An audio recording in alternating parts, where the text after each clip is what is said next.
So let's try this again. Yay! And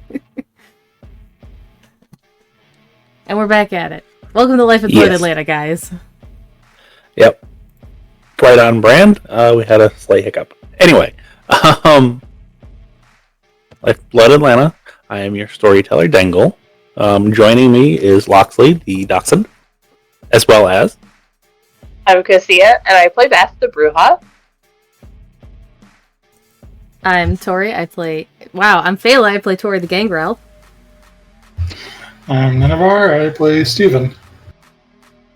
Hi, I'm Buttons, back from the dead, and tonight I will not be playing Shiloh. Tonight I will be playing a new character who will be introduced a little bit later. For those of you watching the video, you can tell what her name's going to be. Anyway. Chaos Crew did Chaos Crew things last time. Would anybody care to explain? Boy, did we ever. Boy, did we ever. Started a clan war with the Brujas.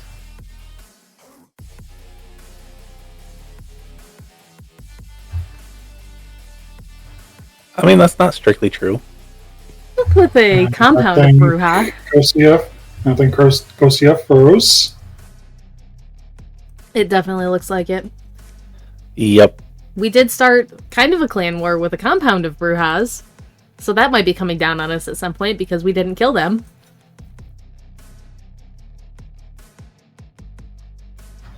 Steven got inducted into a cult.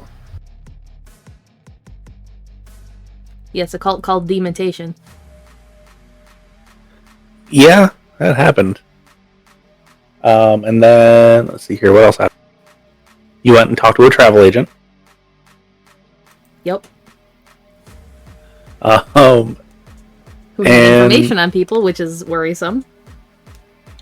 Yep, and found out all of Steven's flaws that he has, apparently.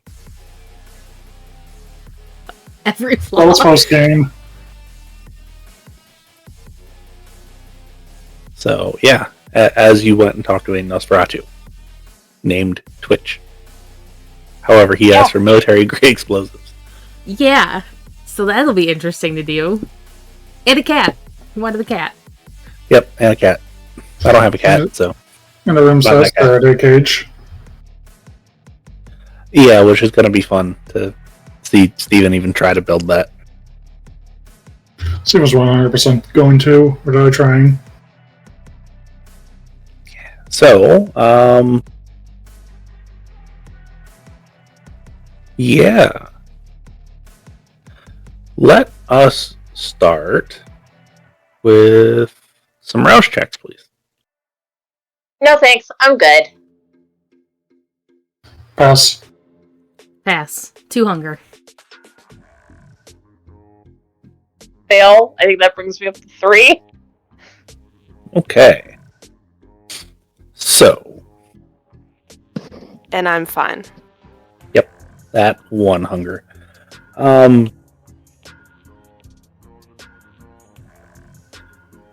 So, first things first, Cocia. What would Beth like to do about that 3 hunger? Because it's kind of nagging. I would like to not be hungry anymore. Can we call Cookie Lady? We can call Cookie Lady. And right on brand.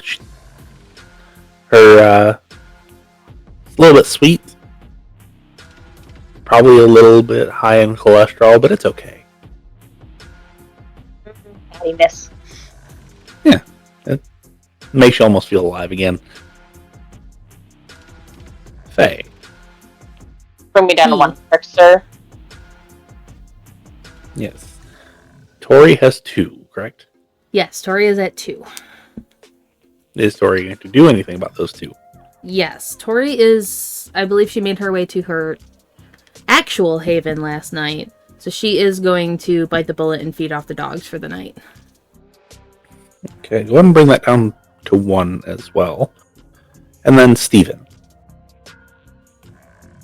Steven is going to grab a couple of blood bags and try to deal with the pain he's in. Yeah, I need some Okay. healing too. Okay, so let's start off with Steven because his is a little bit worse than everybody else's. So, to heal aggravated damage, it is 3 rouse checks per point of aggravated damage. And then superficial damage, it's 1 per point of superficial.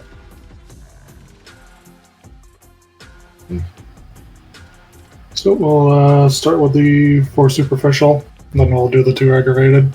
Can't you only do 1 superficial a night? I mean, 1 aggravated? I think you can do more than that. But, Oh. yeah. Let's start with the superficial for now. Let me know what you got. Failed the first one. Okay, so 1 hunger. 1 extra hunger, which should bring you to 2, right? 3. Oh, so you're at 3 right now. You're still fine if you want to go 1 more. But you're definitely going to want to feed before you go out. Failed that one too. Okay, well, you can take 10-15 minutes to bring it back down to 1 if you got enough. Which I'm going to say that you probably have 4 or 5 bags.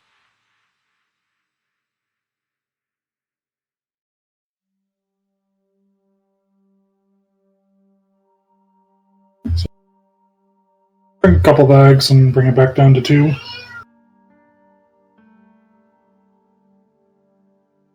Right, that one I passed. Okay, so you're still at 2. And then the last one. point of superficial is another fail. So you're back up to 3. So you can risk it and try to heal one of your aggravated.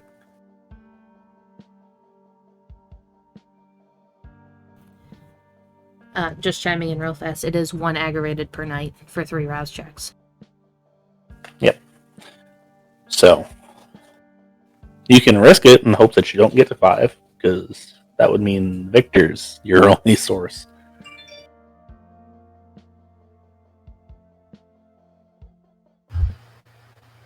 I imagine Steven will grab like 4-ish blood bags to make sure, so could always just down the other 2 and get that last one. Okay. Go ahead and give me those 3, assuming that you're back down to 1 hunger. And it's lost to the void. Fail. Oh, Jesus. Another fail. Alright, so you're at 3. Yep, and a pass. Okay, so you're at 3. However, you don't have any more bags on you currently. It's not to say that you couldn't get more, it's just you don't have any more.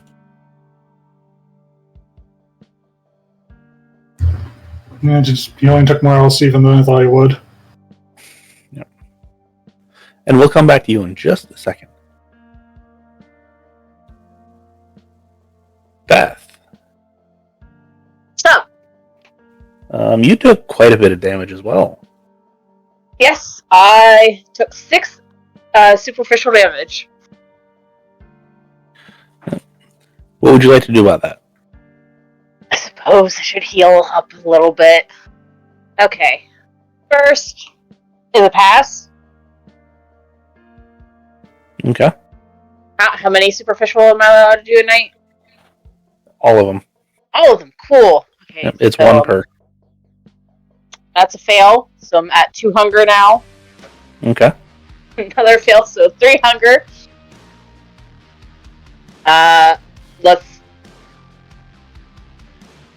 Let's push 1 more.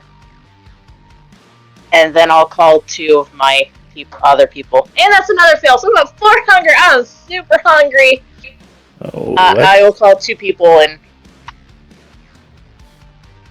feed enough from both of them to get back down to 1 hunger. okay. And you've got 2 dots in herd, right?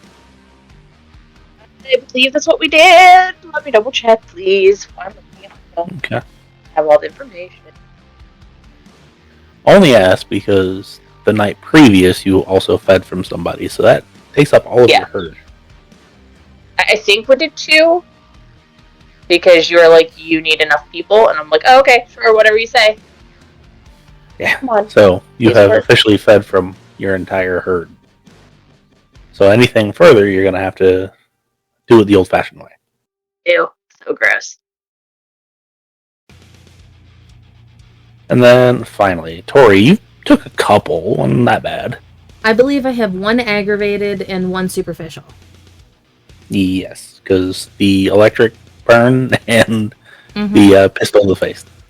I'm going to leave the aggravated for the night and just take care of the superficial.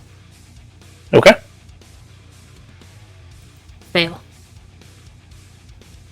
This is boding well for all of you. So we've got Cocia and Nen at 1, right? 3. Yes, 1. Oh, yeah. Steven's at 3. That's great. And then Cocia's at 1, Tory's at 2, and Dani's at 1. So, first things first. Steven, you come out, and Victor's currently gathering his things because he slept on your couch last night. Or, well, yesterday, during the day. You come out, and he's like, man, you look like crap. I feel better than I did earlier. I mean, you look a little bit better, but what the hell happened to you? Picked a fight with a couple brouhaha. Well, technically they picked a fight with me, but whatever. And you survived. Good job. Yeah, they're with a couple who are in the junkyard. Oh, yeah, no, they, even I don't mess with them. I don't, screw all that. Too much trouble to be worth it. It's mainly the girl in there, though. She's, yeah, she's just something else, man. I swear. Well, good news is she's going to be out for a couple weeks. Oh, good. I mean, I'm out in about 10 minutes. You got my number? I believe so, yeah. Alright. Let's just check, just to make sure.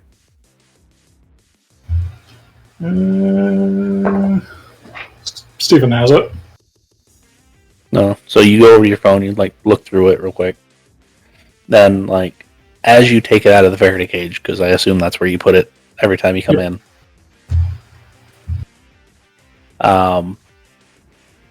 Your phone just starts lighting up with all sorts of craziness. You've got about 7 calls from your boss with 6 voicemails. You've got 14 text messages from your boss. All of them are basically asking you, hey, can you cover an earlier shift? Your buddy didn't show up to work today. Didn't call in, didn't do nothing. I just need somebody to cover it. Then after about 3 o'clock, he's like, yeah, don't worry about it, man. I understand, like, you're a night owl. I ain't gonna worry about it.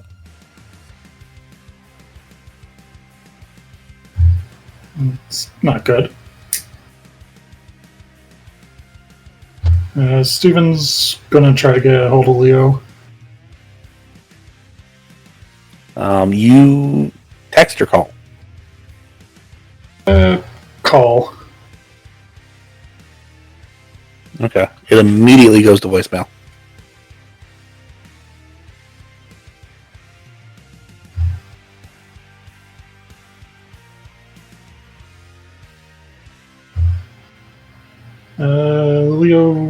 Steven's gonna try to email Leo, see if they'll respond that way.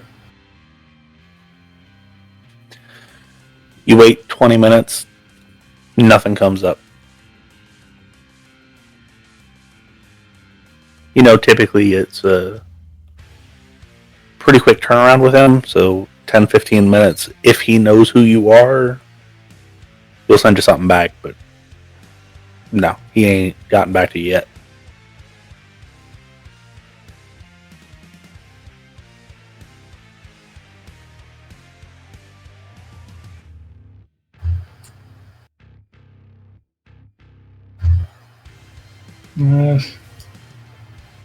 Shoot, I guess I'm gonna have to head over to my friend Leo's house, see what's going on. See, he answering his phone.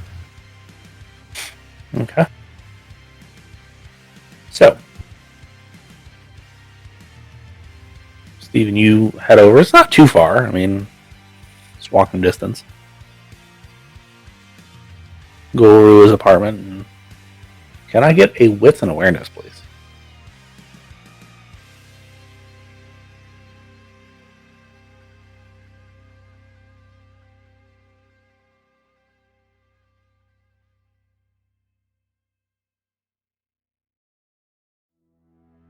Three successes. Okay. So, right as you go to reach for, like, either the knocker or go to, like, knock on the door, you kind of look over to the door jam and realize that it's recently been forced open.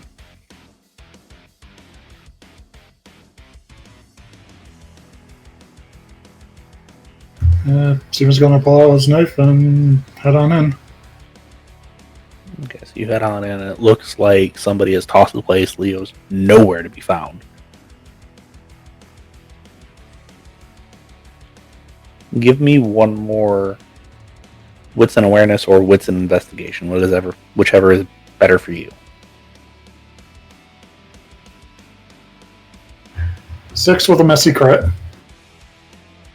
Okay. We'll get back to the messy crit in just a little bit. However, you find kind of tucked away in a place that's relatively hard to find. A folded up note, and you open it up and read it, and like, we understand you're housing a fugitive.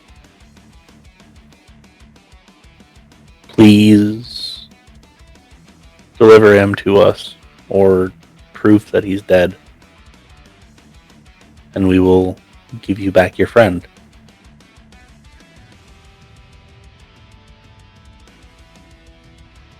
And it's just got a big old G at the bottom of it.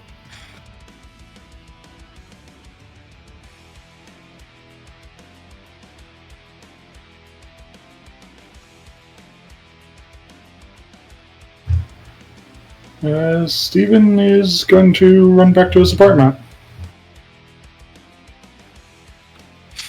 Okay. You get back, and Victor's not there anymore. Alright, so we doesn't matter which direction I throw the table. Okay.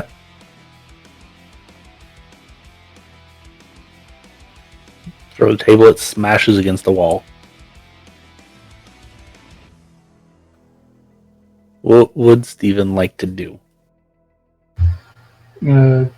Guess text Tory and Beth to let them know what's going on.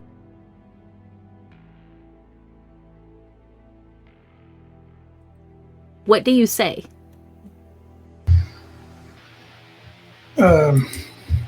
Someone with the G initial has my friend from work. He's asking for proof of Vic's death or Vic himself in order to get him back.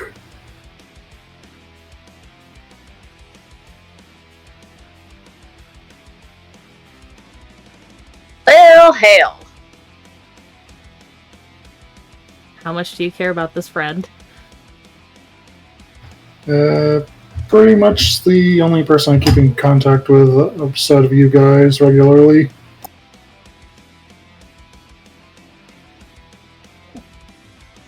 Would Tory be able to assume from context clues that this is probably very important to him? Like, more than he's saying? Give me a wits and insight. It's easy, but not trivial. Beth can as well. 2 success. Cool. What's an insight you said? Yep.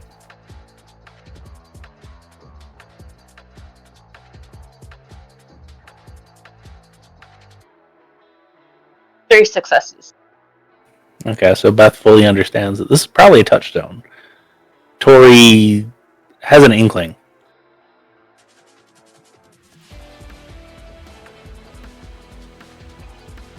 Okay, Royal- so this guy's important. Very important.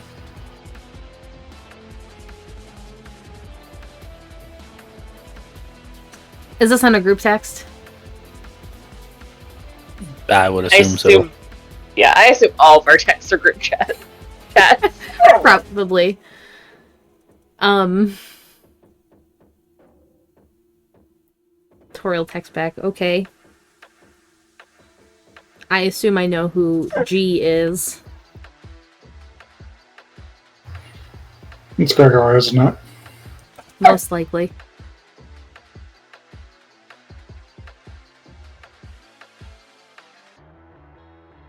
Delightful. Alright, we'll start cracking some skulls.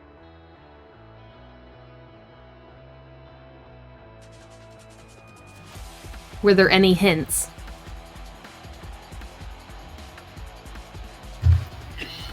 Just the note and the fact that the place was ransacked. I guess we could go ask Barney if he knows anything. Yeah, let's go do that. Alright, I'll be by to pick you guys up. Unless you're going to take the bike, Tory. I'm just gonna walk. And then she will send a message to Barney. So they're not coming unannounced. Okay. He's like, good, I was wanting to talk to you anyway. Meet me in my haven. Okay. Now, Steven. I assume while you're waiting for Beth to get there, you're looking at the note, rather angry. Yep. Give me an intelligence and investigation, please.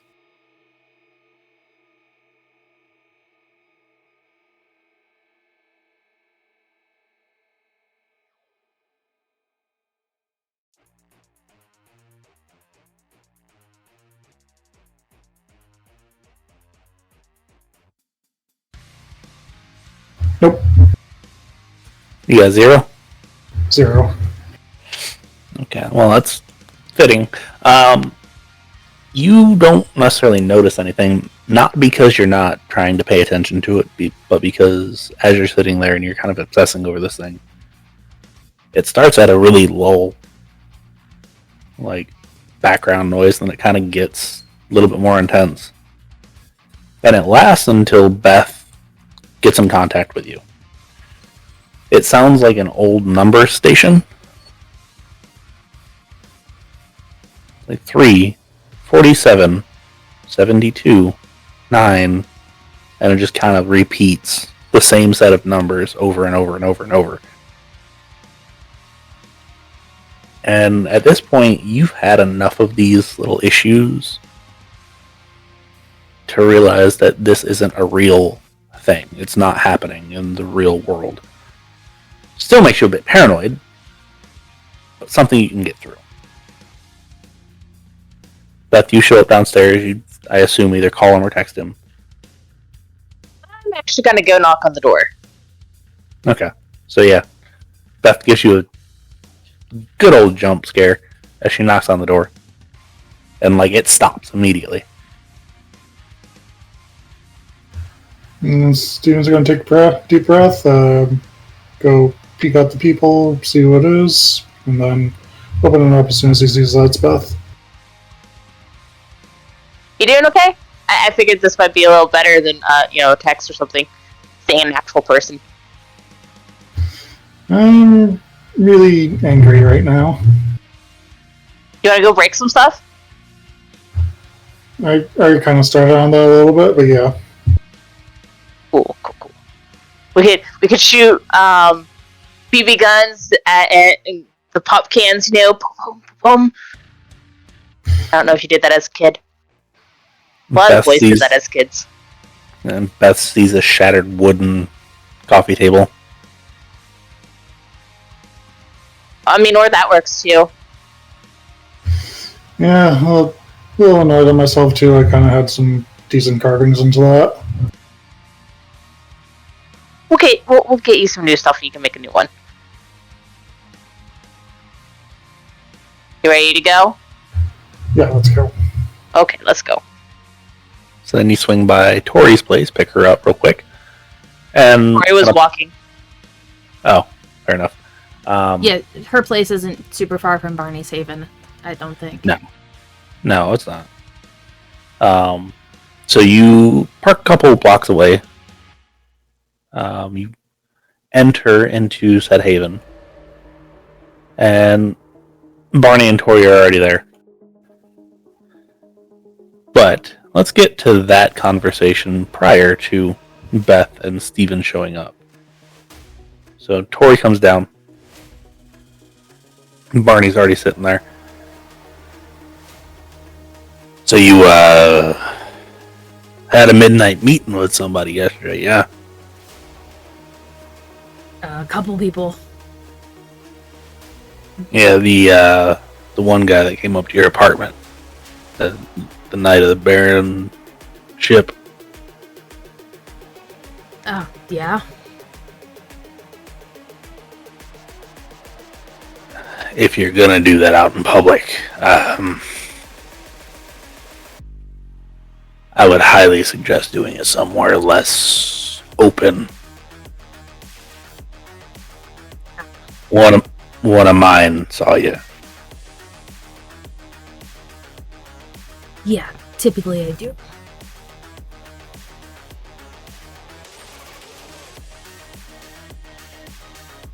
Only reason why I'm not making more of a deal about this is because we have bigger fish to fry.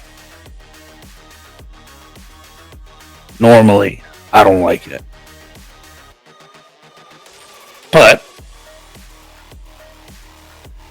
like I said, Well, it's not like I go around just feeding off people who make me mad. yeah. That being said, the secret stops here. But you know that I know. If people come up missing, eaten, I'm gonna ask you. And I expect you to be truthful with me, okay? Not a habit I make doing. But sure. Okay, as long as we got that clear. Now, I got somebody close by that's going to be going with you guys for a short period of time. I understand Shiloh's out of town. Oh, so a babysitter for me. No. She's a tactical advantage for all of you. I trust her, Samal trust her. So, that's the main things.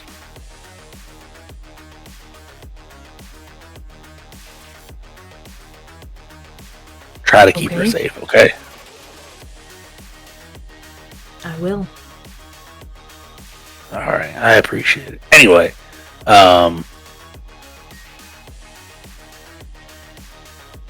I guess we play a couple rounds of poker waiting for them to get here.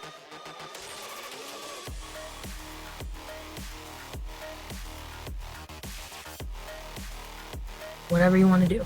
Shouldn't be too long. Nah, probably not. And he divvies out some peanuts. So at least you have something to bet. And about 5-10 minutes. You got any rats around here that you don't want? There's a red. Not that one. Yeah, figured. I'm sure he's got some in his farm that he's willing to part with. Why? More problems for Carissa.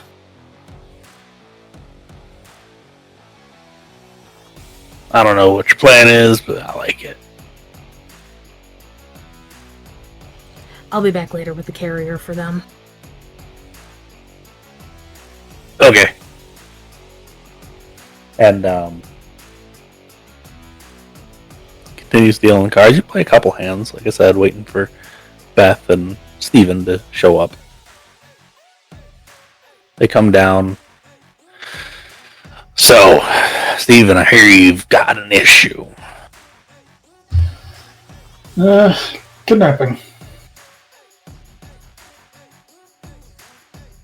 What are they to you? My very close friend.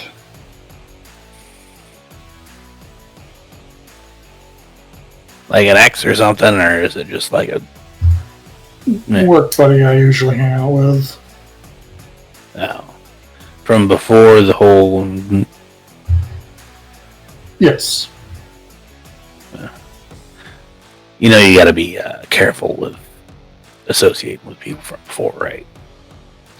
I am. Okay, as long as you don't let it slip. Don't want to end up like Victor. Yeah, that's part of the reason why he got grabbed. Is, we're assuming Gregor wants me to hand over Victor. Oh, good. Hold on just a second. And he picks up the phone real quick. He calls somebody, and it's a really short conversation. Like, yeah, come down. They're here.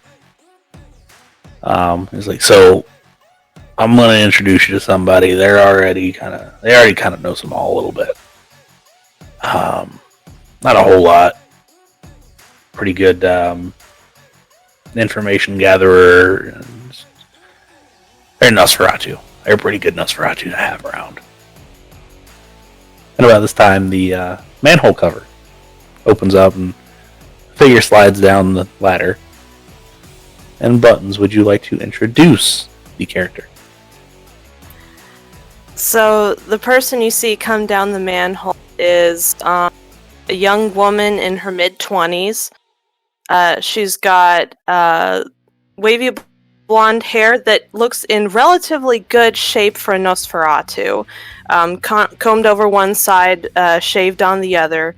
And at first you just kind of assume that something was just a little bit off from her, but as she kind of brushes her hair back, you see that the entire left side of her cheek is just gone, like it's been ripped out.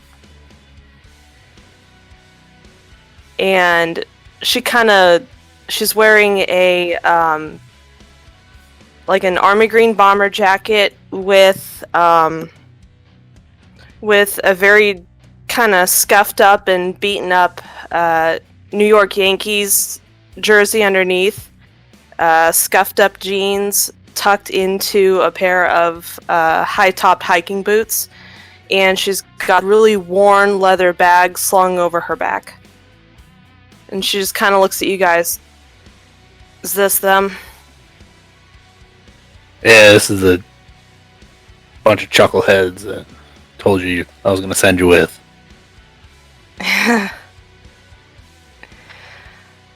Well, let's see what kind of mess we can get into tonight, shall we? I'm Dani. Hi, I'm Beth. Tory. Steve. So it would seem that one of Steven's very good friends has been kidnapped by the sheriff's whichever hand he used to wipe his butt with. And is now being held hostage. We need to liberate said friend. Well, that's a new development. Must have happened after Shy left. Yeah, apparently it probably happened during the day, if I had to guess. Of course it did. Well, to get the awkwardness out of the way, yes, I am named after Danica Patrick. Please don't call me Danica. I am a photographer and I can get into places without being seen.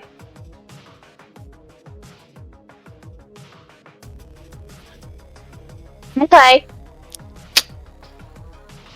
Now, give us like 10, 15 minutes and me and Franny will have some a location for you. It is You got it. appreciated. Dani, make him feel comfortable. And Barney goes walking off toward Franny's little hovel, hole, whatever it is. Disappears. Kind of leaves you four to talk. Well, he said get comfortable. Let's get comfortable. And she just kind of plops herself down in a nearby seat, swings her bag over the back of it. Yeah, Steven's gonna be stay pacing. Beth is crisscross applesauce on the floor. Tori's just sitting at the table. Not quite staring off into space, but also not quite staring at Dani. Well, 3-4 minutes goes by, and I assume relative silence. And then you just hear a Barney! Hey! What's this about needing so many? Comes out of the main area. Rats. I thought I smelled a Yankees fan. Hello, Red. Tory. Hi, Red. You're not gonna tackle me again, are you? You're not gonna try and sneak up on me, are ya? I mean, I think I lost that element of surprise.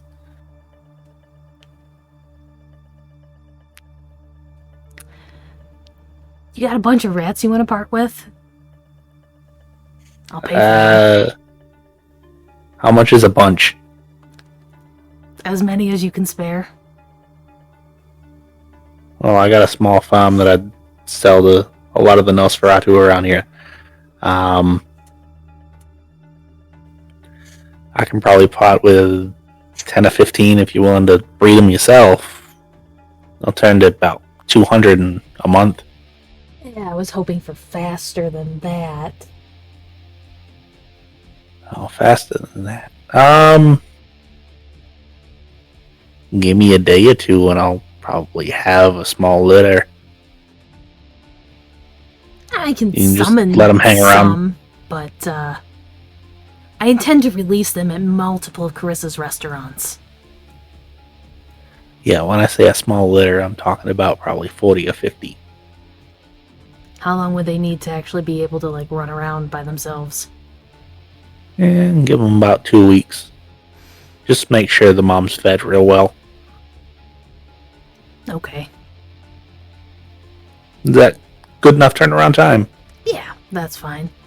How much you want? Or what do you want? Bonnie's foot out my ass. I can't promise that. If not that, when something happens, something big, give me a call. I need to let some frustrations out. I'm sure there'll be plenty of shit going down. Yeah. Maybe not tonight, because I've got a couple other things to do, but, you know. I need your number unless you want me to go through Barney. Or this one, I guess. I can get it. You'll be the second to know. And Barney just kind of walks over and, like, takes out his phone, and he's just like, put your number in here. I'll either call you, send you a mean text Red? message later. Yeah, Red, sorry. She'll I know what I was trying to say. She'll give him her number. And he hits save and says, alright, I'll get a hold of you before the morning. What's wrong with him? Steven? His friend was kidnapped. Yeah. That's, We're gonna go play heroes and do a rescue mission, I guess. who kidnapped him? We're assuming Gregor. Ghouls of Gregor. Alright, give me just a second.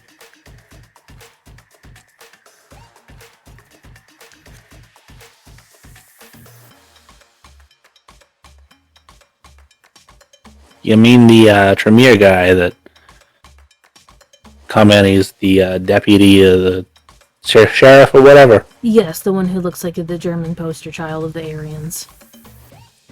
Oh, is that what Bonnie is? Trying to figure that out? What? Is that why Bonnie's not here? He's trying to figure out where Gregor is? Or at least his ghouls are? Where they took Steven's friend. Well, I mean, shoot, he actually takes out a map from, like, his pocket.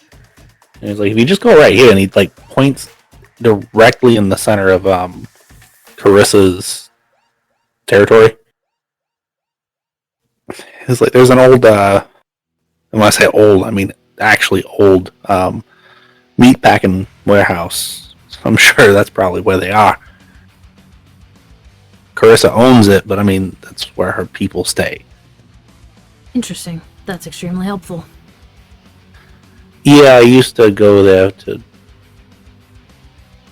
You want to... Never mind. I used to go there to do stuff, and I don't anymore, because obvious reasons. Right. Well, I owe you something for your help, I guess. No, this one's free. All the trouble I caused, I feel like this is probably it. Sorry. Oh, I'm not holding that against you. I handled it in the problem, or in the time, and now it's done. Still. This is a sorry, this one's free. Okay? Thanks, Red. To be fair, you got 6 successes. So, yeah. And he's like, alright, well, if you need me before I get a hold of you, get a hold of Bonnie and he'll get a hold of me. Sure.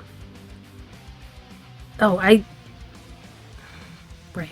I need to see Franny, I guess, or talk to her. I'll get that when he comes out. Okay, well. Anyway, I'll leave you to it, because, yeah. Your help's appreciated, thank you. Yep, not a problem. And he walks back and he starts whistling, "Take Me Out to the Ball Game."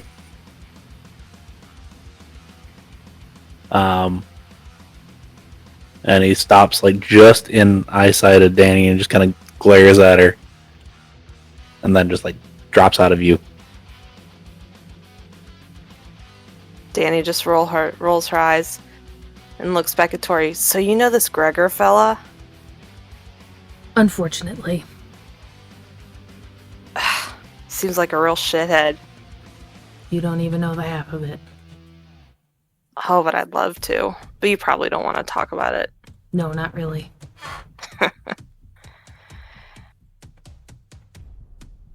Speaking about talking about things, anybody know where Victor is? He took off about an hour ago. Is he already gone to ground? Motherfucker, I needed to get a hold of him. And real quick, Dani will pull out her phone and send a quick text to Victor and ask, does this mean I'm laid off?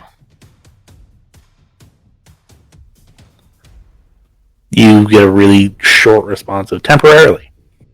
She sends him back a middle finger emoji. You'll still get paid.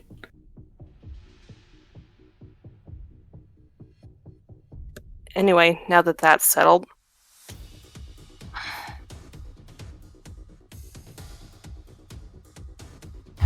Just quick character thing as a spare.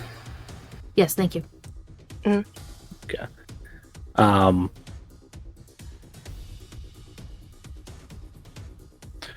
comes back about 4 or 5 minutes later. So I figured out where we think they're holding them. Is there a meat processing plant in the middle of Carissa's domain? Like in the middle of him taking out a map, he just stops and he's like, "Who? What? How the hell?" Red. Asshole. Yeah, Yeah, good that would be it. for once.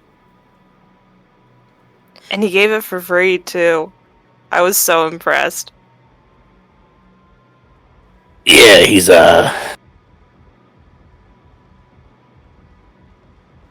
one of these days. Do something. I was going to offer him something. I need to speak with Franny or give her something. No, just down there. You can go. It's fine. Just wanted to make sure before I went wandering. Yeah, no, it's fine. And then Tory will head that way. Because she has the package from Shiloh. Okay. So you go down and it's like an old bulkhead, like lever lock door, basically, in front of you. On the outside it is spray painted, "Do not enter." Knock, knock. You hear a "Meh," and it swings open. Can I enter for a moment? Yeah. It says do not enter, so I'm asking. And then she'll step in. Okay, you step in. The room's completely dark except for just a wall of computer screens. The woman behind them is very obviously Nosferatu. She's got little to no hair left. Her eyes are sunken in. She looks like a skeleton. Which you can see of her teeth in the dim light. The majority are missing, the rest are cracked, except for 2 fangs in the very front. She just kind of looks at you and is like, "You're Tory, right? Yes. Good to actually meet you in person. Good to meet you. How can I help you?" Shiloh wanted me to pass this off when she left. Right? I'm making sure buttons. That is what... Okay. What do you want me to do with it? She said you would know. I don't know. Okay. I'll take a look.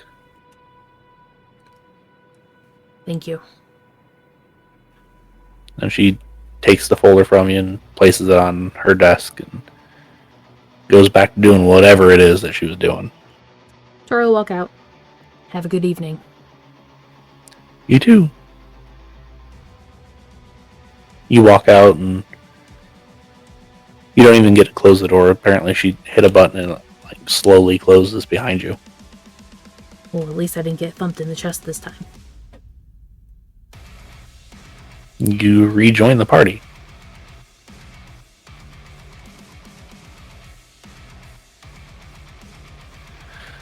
So what's the plan for you for tonight? Go in and kill everyone. Get Leo out. That's That's That's an a bold- ambitious plan. Shit, man.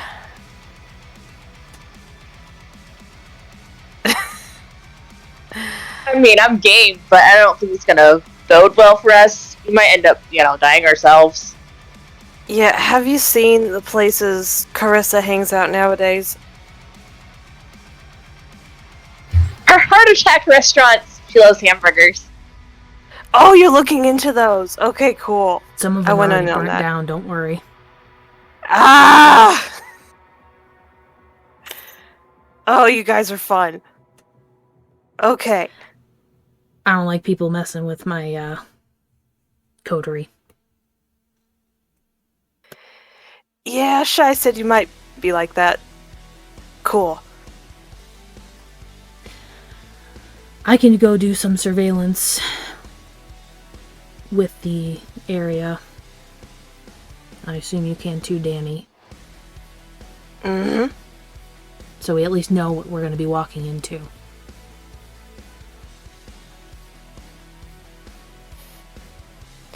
Yeah, wouldn't hurt.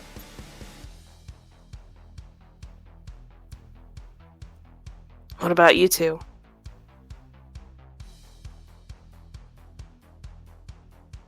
I can annoy people really, really well. Beth isn't the stealthy type. I can probably gather up some information about the building. So do you two want to do some reconnaissance that way, so we can get maybe a layout, then we know what we're dealing with, and then Dani and I can go scope and see what people are there. Yeah, I can go take a look at that. Sure. Also, what do you want me to do with all these pictures of those files? Oh, those would be for me. Are they for you? Yeah, No. yeah. Dani said she'd have backups for me. You are Dani. I am. Shy said there'd be backups for me of the stuff she was giving Fran. That's not what these nope. are. No, That's not what something those different. Ah! She must not have This had is- time for that then. Probably to take to Samal. Okay. I couldn't remember what we were doing with them. I just remembered that I was taking all the pictures. You'll have to print them out, though. Barney, does Franny have a printer? Yes, but no. Pretty please? Just I'll give go her- take them I to still a have to- FedEx or something and get it printed. Yeah, don't- I Let mean, them do we see want it. to do that though? Or, I mean, go buy a computer and a printer. That works too. Oh, you know what? That's a really smart idea. Yeah. I mean, I have a laptop at home. Just gotta get a printer. So Yeah, smart, That's Barney. probably the better option there. Get one that does a direct hookup, though, so this shit isn't flying around on the internet. Ooh, yeah. I have one of those. She's gonna have to drop me off at my place anyway. Really? You have one of those and I Perfect. don't? Mr. Paranoid has one? What do you think I Direct got? hookup printer? Yeah. You What do you think you think I have got? anything else? What do you think I got all those pictures on Chris's place?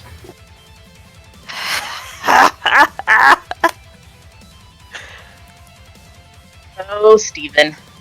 You're full of secrets. Okay, let's go. Let's get these printed off, and I don't know how to get in touch with Small. Let me worry Let's about swing by that. the- We just need the copies. I'll have to swing by the Coterie house first just so I can get my laptop. Cool. Just careful you're not followed.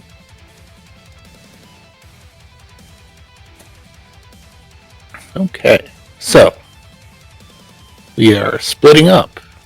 Split the party, because things always go well when we do this. Yes.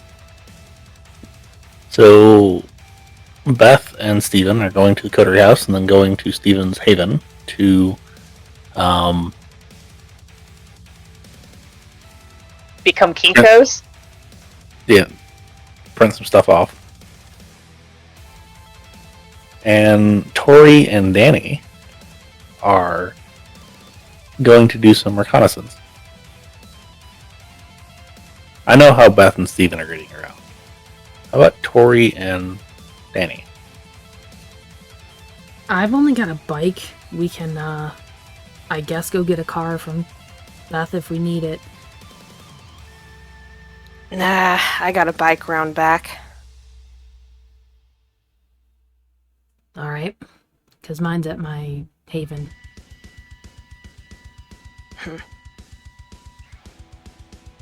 You want me to follow you back or meet you somewhere? I would prefer not to have both vehicles there, but if you would rather, we can.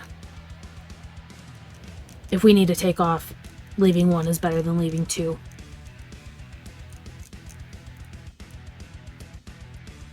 So we can Fair double enough. back and get it.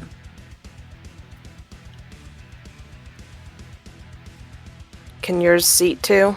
Because I know mine can't. Not really. So We'll make it work. she'll call Beth. What's up, Tory? You got a beater we could use? Johnny left a spray painted car at my house that I'm supposed to spray paint for him or something. I can't remember what I was supposed to do with it. That's his obnoxious pink one. Not Or was it anymore. green? I don't know. I started painting it all sorts of different colors, so it's no longer green and pink. I think it's mostly like black and brown right now. Oh, well, that's probably better than leaving the bikes. I mean, you're welcome to it. There's also the Silver Surfer. Oh, right, I forgot you still had that. Okay, Yep. we'll swing around and pick things up. Thank you. Yep, whatever you need. Bye! We got 2 vehicle choices, so do you know where Beth's garage is?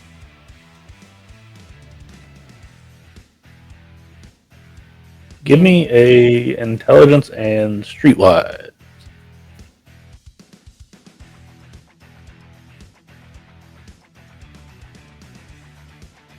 While she's rolling, Beth will send a text to Gramps. Tory will be around to pick up a car, just so you know. You get a okay. I am here. 3 successes. Okay. So yes, you would actually know where Beth's garage is. It's not a secret. It's just, you know. So if you know where that is, you can just meet me there. I gotta Sounds run like by a my plan. Haven, so it'll be a couple extra minutes for me. Okay, cool. I won't panic if you're late then. No. Do you want my number? Yeah, that wouldn't be a bad idea. Stay in touch in case we get separated. Exchange numbers. And then Tori will make her way back to the bar, because that's where she left the motorcycle. Okay. So we will get back to you in just a second. Is there anything else that Beth and Steven would like to do? In the interim between getting from point A to point B to point C. Do you have enough paper? Should we stop and get paper? There's paper at the house. Enough? Are you sure? We should probably stop and grab paper just in case. Okay. Maybe also one of those like big manila envelope things to put all the... If you want to be fancy, sure. Presentation matters, Steven. So yeah, Beth will like swing into, I don't know, Staples or whatever, get a case of paper and a big, you know, manila envelope thingamajigger. Alright. Doesn't take very long. Get back to Steven's Haven. And Steven. And Beth, because I assume Beth's going up as well. Give me a wits and awareness, please.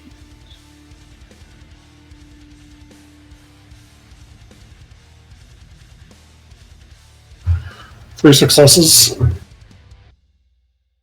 Okay.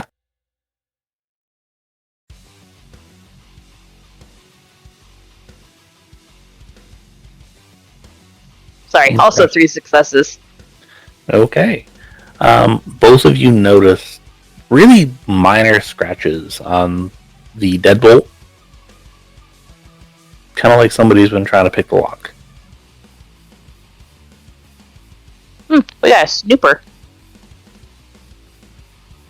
Is it still locked? You try to open the door and it just opens right up. Shit. Steven's gonna walk in and put up Sense the Unseen. Okay. So you kind of walking around. You don't see anything. However, give me a wits and investigation or intelligence investigation. Beth, you can do the same.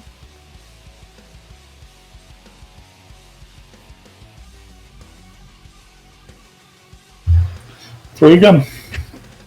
Okay.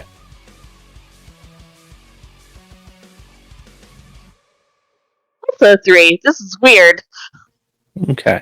So, as you're walking in, you hear from the bedroom a door shutting rather quickly. It is quiet, but quickly. Steven's pulling out his knife and going in. Okay. Yeah, so Beth is doing the same, I assume. I was gonna say I was gonna get ready to clothesline the guy whenever they walk past, but since we're just going in, let's just go in. All right. You go in, you kind of stand on either side of the door. Who's actually opening the door? Steven is. Okay. So you fling open the door, and can I get a composure and resolve, please? From both of you.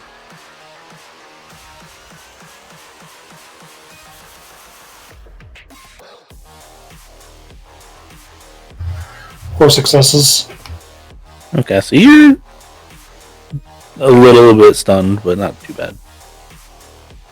And Beth, you're pretty much okay. It's really bright light, but meh.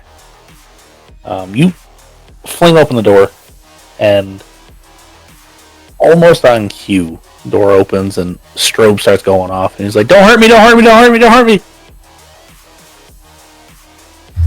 Where are you? If I'm being honest, just some dude that was gonna try to rob you, but you ain't got nothing, so you're good, man. What's with the strobe? I don't like to hurt people. It's a non-lethal way of just disorienting people usually, but apparently you're okay. I'll turn it off now. Who the hell are you? He turns off the strobe, and dude's probably 16 years old, super young. He's like, "Look, I saw the rich dude come walking out of here last night, or this earlier, and I was like, oh, shit, maybe dude's staying here or something."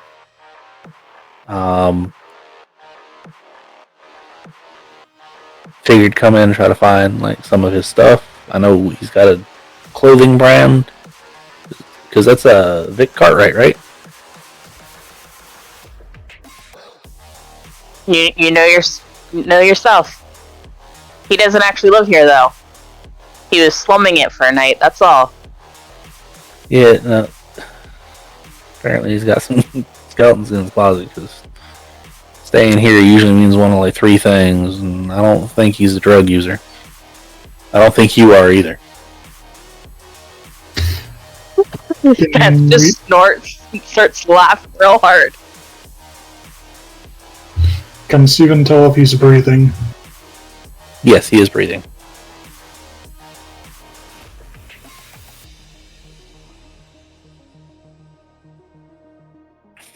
As a matter of fact, you can actually see like a pulse on the side of his head, because like his heart is just beating.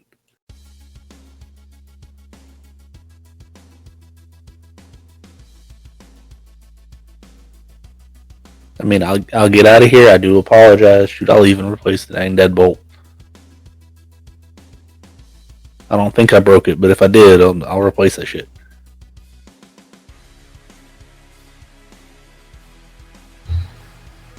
Just get out. You ain't got to tell me twice, and like slips between both of you and just runs out the front door.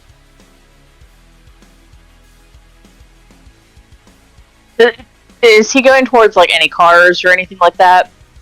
No, he's just running toward the stairs to get out of the building. Okay.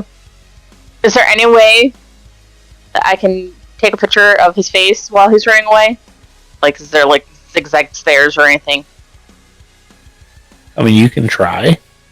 Sure, let's try. I don't know what this would be. I don't either. I just like to cause problems. You need dexterity and we'll say craft, because screw it. I don't have craft. This is gonna be awful. Okay, that is 2. That's the best I can do. Okay. You get most of his face. Good enough. Beth shows it to Steven.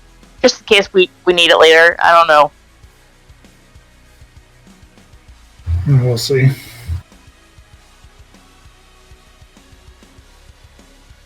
Okay. So you hook up the phone, print out the pictures as needed, pack them away, and hop back in the truck. Or are you taking Dolly? Were we able to get any information on the meatpacking plant? Give me an intelligence and technology roll, please.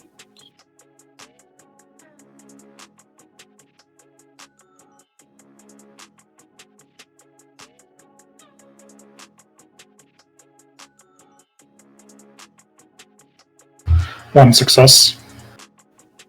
Okay, so the most you get is the plant shut down in 1993 due to equipment disrepair and lack of staffing.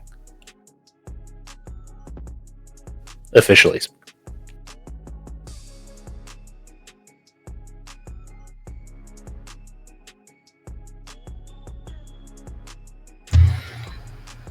Can't find anything aside from news clipping.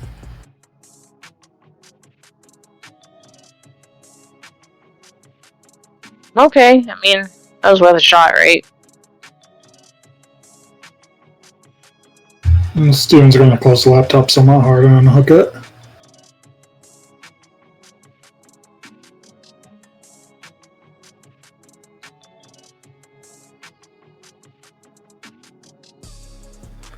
All right.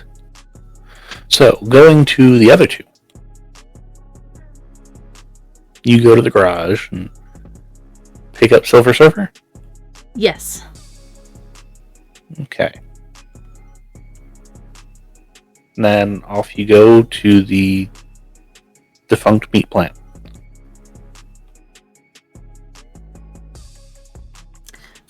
Tory's driving is not good if she's driving, by the way. It's passable, but not good. Yeah. Dani. She follows most of the traffic laws. Pull up to the plant and it's got chain link fence around it. It's got... We are parking a few blocks away. Yep. I assume that you'd drive past it like a block or two away and kind of take a look at it. There's a chain link fence around it. The yard is well lit. It is completely devoid of all trailers, all trucks, all vehicles. You see a guardhouse that has 4 armed security guards in it, though. You park the vehicle, and what would you like to do? When we were passing it, did we see an entrance that we can get in, or is it completely locked up? Give me a intelligence and investigation, please. I believe that's probably better than wits for both of you.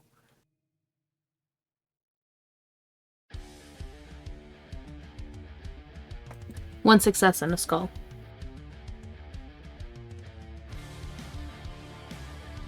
Okay.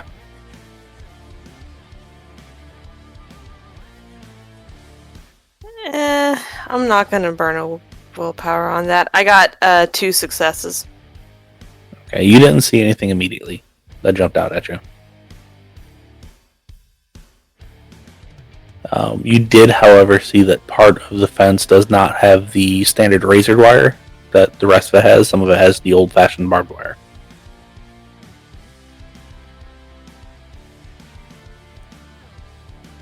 Well, how good is your obfuscation? I'm pretty good. You able to get around tech? Mm-hmm. Not that good. Nah, I can. Good to know. So can I. Or I can be a dog.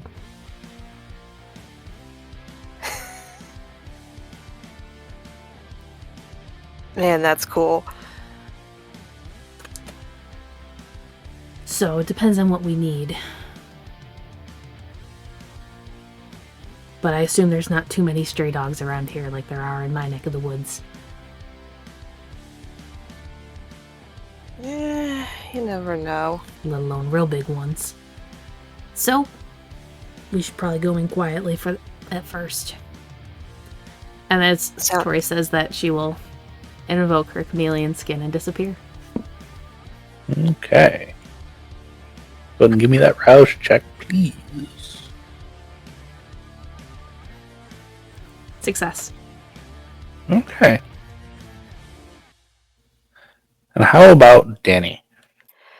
Yeah, okay, so first time doing cool NOS shit. I have a question about Ghost in the Machine. It's worded like it's an add-on to Obfuscate, so do I just do Obfuscate and it's like a passive add-on? Because there's no cost and it says you can now transmit the effects of Obfuscate through media, or is it like a totally separate thing? It adds on to Unseen Passage. Or, theoretically, Mask of a Thousand Faces. Mm-hmm. Alright, cool. Okay, so, Dani will activate Unseen Passage. Okay.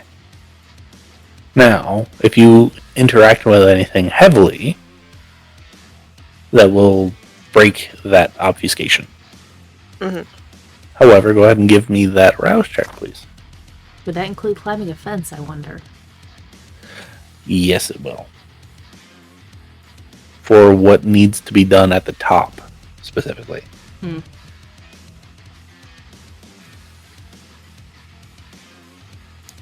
Hold on one sec. I might have something for that. Potent. Too bad we didn't bring some bolt cutters.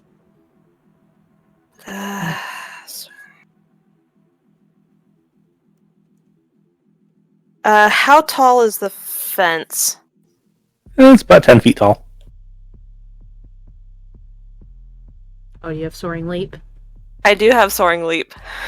I'm trying to math it out to see if I can just jump that and then activate Obfuscate. Probably. Okay, so yeah.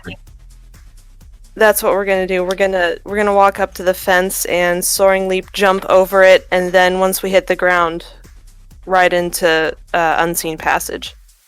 So Tory has to walk real slow for her thing. Yep. You can climb the fence and get over top, taking your time.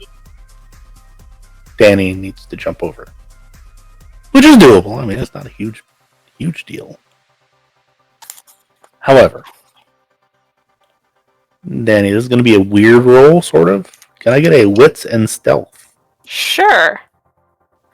To subvert all of the gazes of the cameras as you jump over.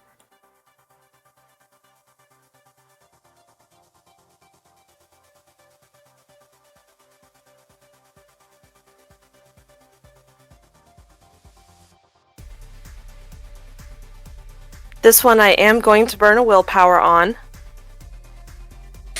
Okay.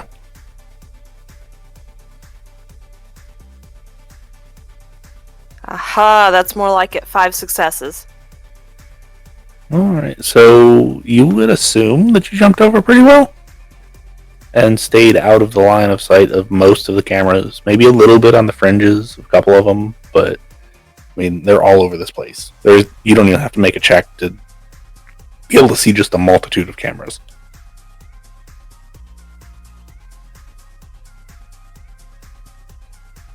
And as soon as we're down, it's right into Unseen Passage. Okay, can I get that rouse check, please? Sure thing. I succeed. Okay, so staying at 1 hunger. You kind of wait for Tory to come over, and Tory, you can actually speak normally, Yes.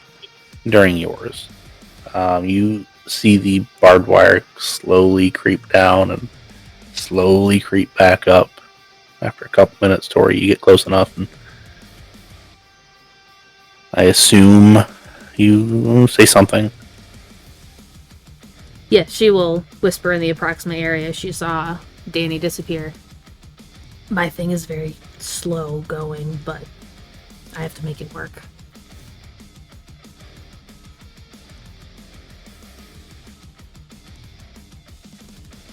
Alright, so, Tory, can I get you to make me a blood sorcery and stealth check, please? Blood sorcery and stuff. Yeah, because of the chameleon. Yeah. Do I get my specialty or no? This is not against kindred, so no. Okay, I'm just making sure.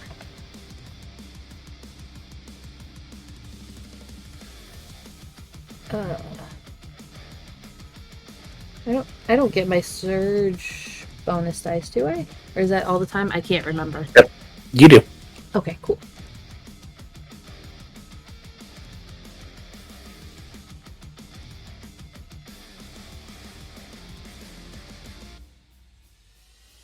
Spending a willpower. Okay.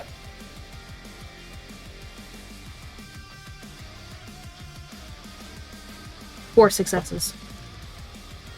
Okay. So I assume both of you creep up to the building? Yes.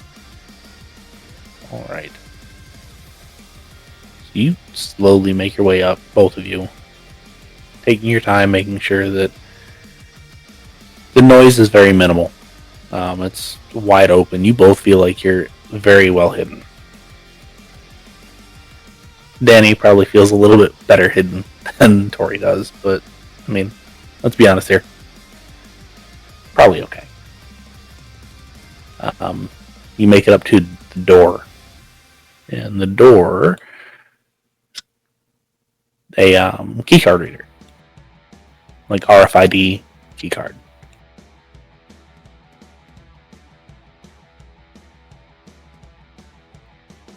I think for this.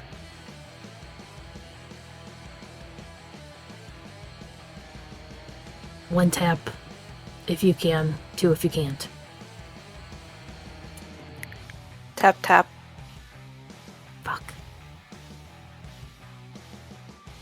Let's just circle around and see if we can find something else. Okay. Tap. I'm assuming she's like tapping like somewhere on Tori's person. Yeah, like on her shoulder or something. Or like the wall. So go ahead, both of you, give me either a wits or intelligence and awareness, please.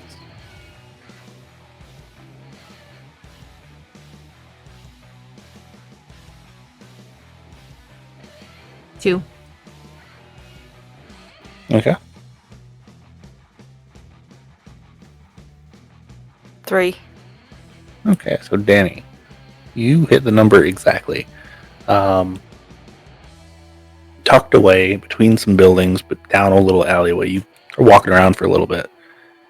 And you find an old service ladder to get to some chiller units.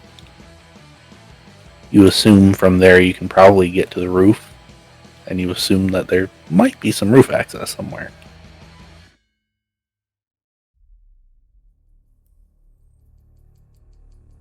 Let's do it. Tap. Okay, so you make Or I'll it go up up on first. the roof. You make it up on the roof, and there's only one problem. Plain as day, sitting kind of in the middle of everything. There's an individual. He's got a large sniper rifle with a very high power scope, just kind of sitting there. He's got a little swivel chair that you couldn't see from the ground. Just kind of making circles.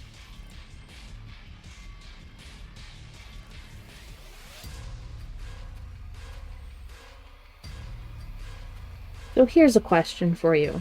Quell the Beast doesn't say they need to see me, just that I need to lock eyes with them. Okay. Can I try to time it? And I don't know if this will break my chameleon skin or not. Can I try to time it to where he's facing away from the opening? Okay. You say Quell the Beast? Yes. When I use it on mortals, they take no actions other than to stay alive. They become lethargic and unable to do basically anything. Okay. You'll probably have to move and kind of get into a better position than where you're currently at. That's fine. I don't care about moving. I just want to make sure it won't break the chameleon skin. Okay. Yeah, you can do that. Okay. You're kind of moving, trying to get in position, and Dani, what are you doing?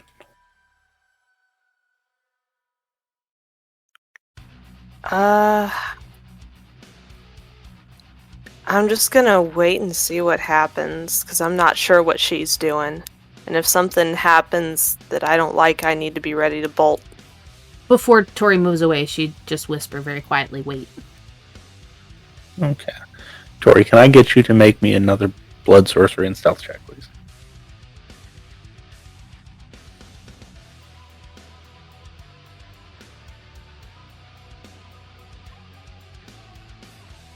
Yikes, that's just 2.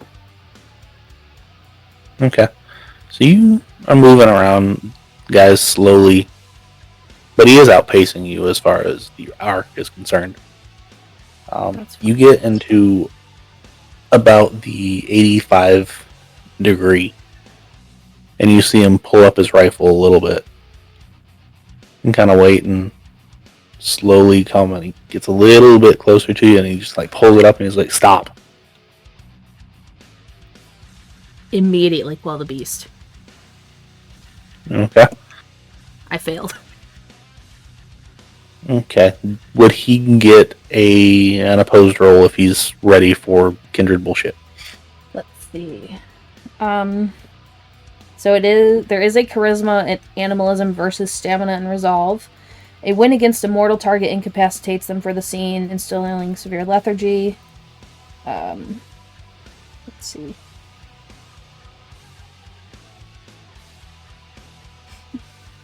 Yeah, it doesn't say that it is automatic. Okay. Go ahead and give me your charisma and animalism, please. Yeah, that's not great, but it's something.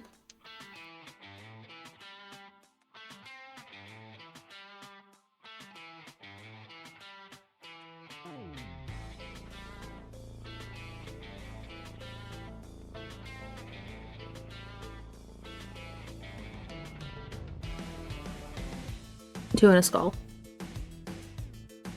2 and a skull. I'm sorry, 3 and a skull. Okay.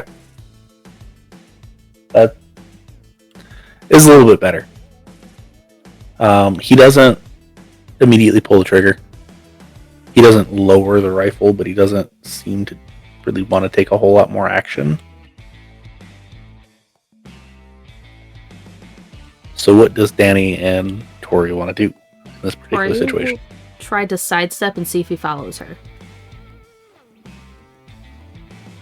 He very weakly starts to, and then he just kind of stops. Okay. Tory will make her way to the roof access. Yeah. He's still sort of keeping it up at this point, but it's definitely dropped down to his lap. What does Dani want to do? Will interacting with the ladder break obfuscate?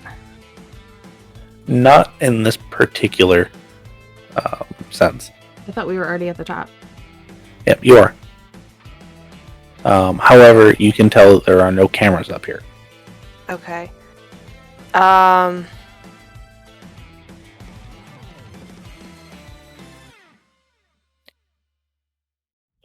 Okay, so we just need to drop down. We just need to drop down into the access. If we At can least get get to over it, to the access. we need to see if it's even able to be opened. Okay, so Daniel will make her way over to the access and start checking it out. Tori will Okay. slowly make her way there. So no check really needed. You realize that they did screw the access, like shut. There's a couple of them down through, and you assume they probably did that with all of them. Looks like it's a real simple self-tapping screw, though.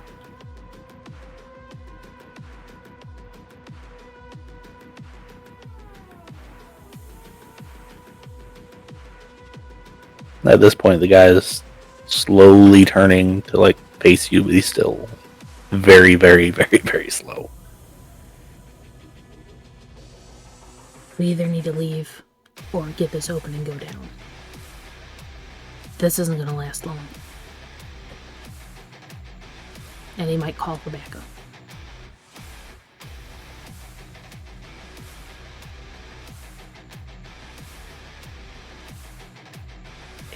If we leave now, he might call for reinforcements, and it might be harder later. But if we come back, we'll be better prepared. Oh, we can This is also your just call. end him. So, I don't know how opposed you are to that. I'm not opposed. Good.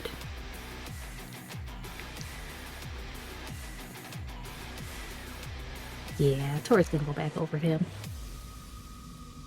Okay. What would Tory like to do? So I have my flaw that I don't feed from mortals. However, I can sometimes. Forget what the rules of it are. I want to say it's something to do with a willpower roll or something like that. Yep. It's willpower roll. Oh. Would you rather Dani do it? I'm at 3 hunger. I kind of need to. Okay. I just don't remember what I have to roll for it. Is it unspent willpower? Because if our the willpower reset, I have 3 unspent. Or do Yep. I just take a damage? I don't remember. It is unspent willpower to be able to do it.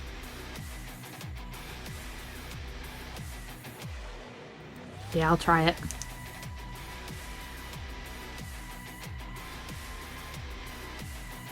All failures. So you go to like do it, and you can see the guy just kind of like grip the rifle and start to pick it back up and like shove it into your chest, but he hasn't done anything yet with it. And you kind of stop yourself and I can't do it. Give me the wits and awareness, please. Okay.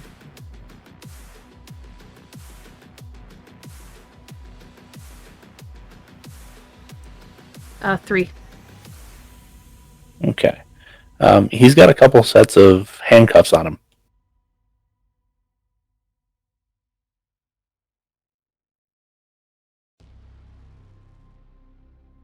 Getting really angry with herself, she'll grab them and pull the rifle off his lap and kind of throw it away. And lock him up so he can't get away. Okay. As you toss the rifle away, it kind of slides across the roof with a metallic just. But I assume you do like a hogtie style. Yeah. Okay. With him facing away from the entrance that we're potentially using. Okay. And just quietly whisper, "Stay silent."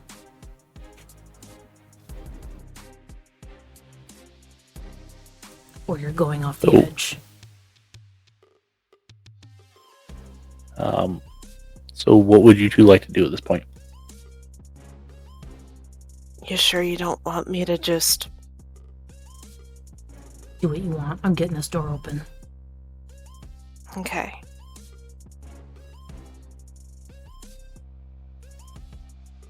And Dani will keep obfuscate up as Tory messes with the thingamajig.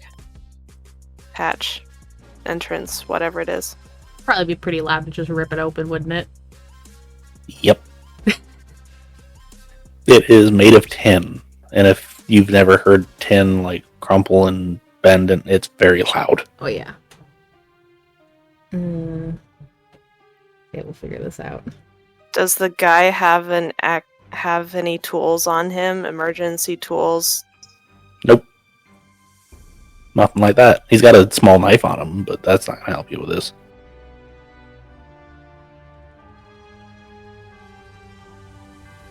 You want to know who does have tools? A garage owner.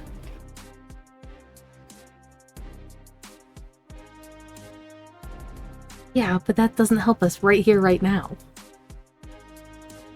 I mean, they're supposed to be on their way when you call them. How are they getting in? Beaten feet.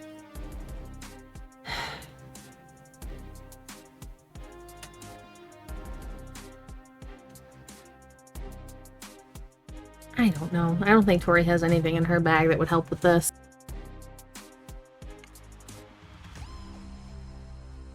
Cough, cough. Check the trunk of the Silver Surfer. There's an emergency kit. No, Cough, we're near cough. it! Your guys' mistake Well, then. Tori is ignoring whatever Dani is doing as she's inspecting the door. Or looking around to see other ways in.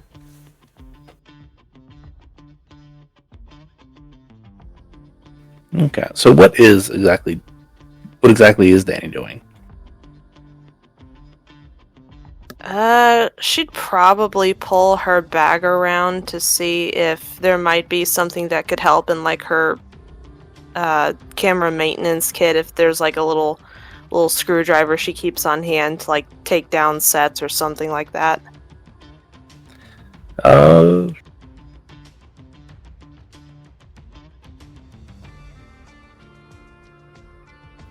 Trying to figure out how to do a luck roll, basically. Give me a technology and streetwise check. I know it's very random, just give me that. That's actually a pretty decent pull for me, so we'll see how this goes.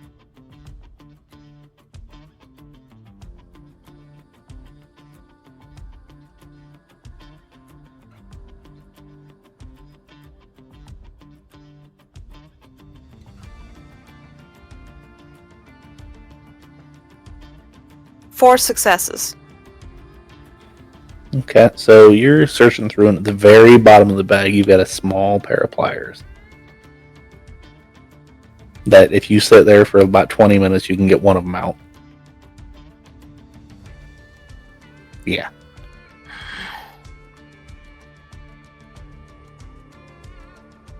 I got pliers, but that's about it. Won't help Oh, is much. Dani not taking care of the human right now?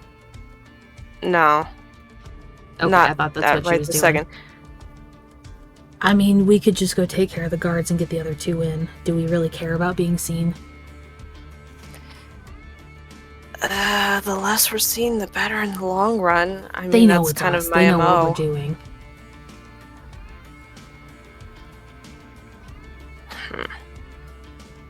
I'll go be seen. I don't care.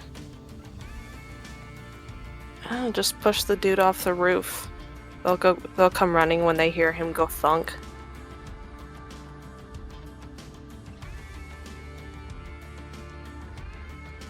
Would that be against her thing? I know feeding on mortals is, but what about killing them? You have that thing of no excess cruelty, I do. right? I do. But there's ways to end things without being cruel. I feel like that particular set of circumstances, Tory doing it would be. However, Dani doing it, completely different thing.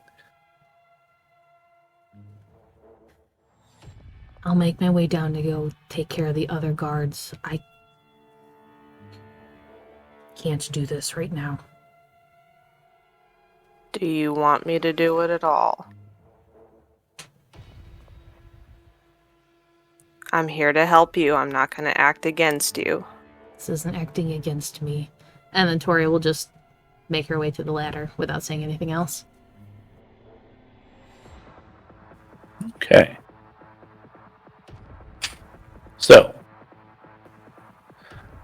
are you getting hold of the other two, or no? When she gets down to the bottom of the ladder, she will shoot a quick text saying, "We're clearing out the guards. Come over to the front." Even if we hurry, maybe you can take out some aggressions on one of the guards. Let's just get over there before they get themselves in trouble. Vroom vroom. I assume we have the truck. I mean, either the truck or Dolly at this point, because... Yeah. You head on over. And about the time that it takes Steven and Beth to get over there, Tory, you finally make it to the front gate. So there was, you said 4 people? There are 4 armed individuals. All of them with shotguns. Where are they looking? I mean, right now, 3 of them are looking out to like the street and surrounding area. 1 is currently looking at quite a few monitors. And I'm still hidden? Yes. The monitors seem to be monitoring the yard itself. Okay. Has Dani done anything yet?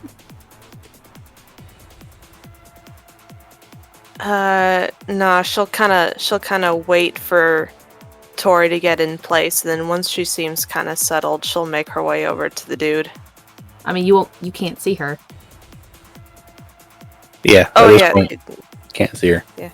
Anyway, she'll give it a little bit until when she thinks Tory might be kind of settled. About 5-10 minutes goes by, and the guy's like, "Whoever's up here with me, you might as well just do it, because I mean, it's either gonna be you or the German bastard."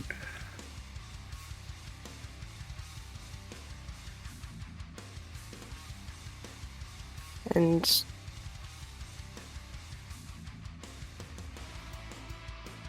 Dani is going to quietly come up behind him, drop obfuscate. Well, since we're gonna anyway, and sink her fangs into his neck. Okay. And take away her one and only hunger. Okay. Go ahead and put a stain on your humanity track, please. Now, Tory.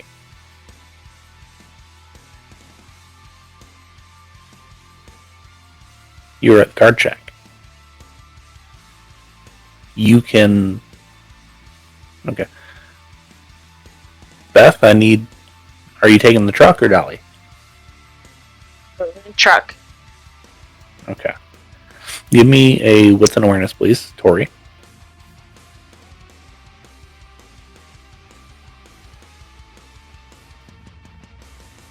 Three. Okay. You hear what you think is the truck, probably about a mile off. It's very, very quiet right now, which the truck's not overly loud anyway. But it is very unique in sound. So what is it that you would like to do? You know you've got about a minute and a half before they're here. I'm torn between either doing feral weapons or dog form to attack them.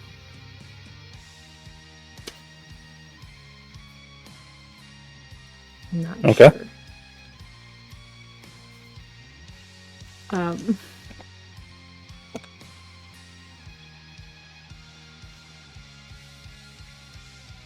Feral weapons. Okay. So you activate feral weapons, and what do you do with said feral weapons? Oh, this is gonna not be good for her tonight. Hang on. I failed that rouse check. So you're at 4. 4. This is gonna be great.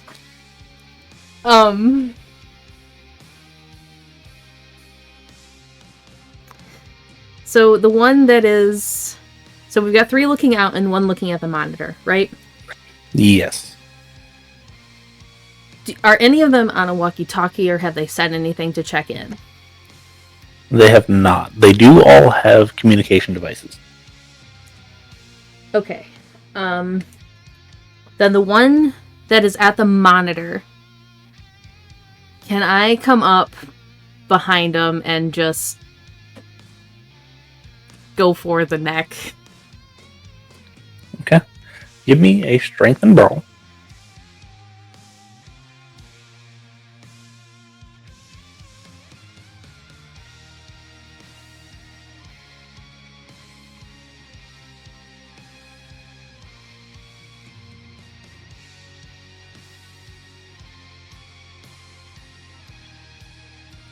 That would be 2 and 2 skulls. Oh, okay.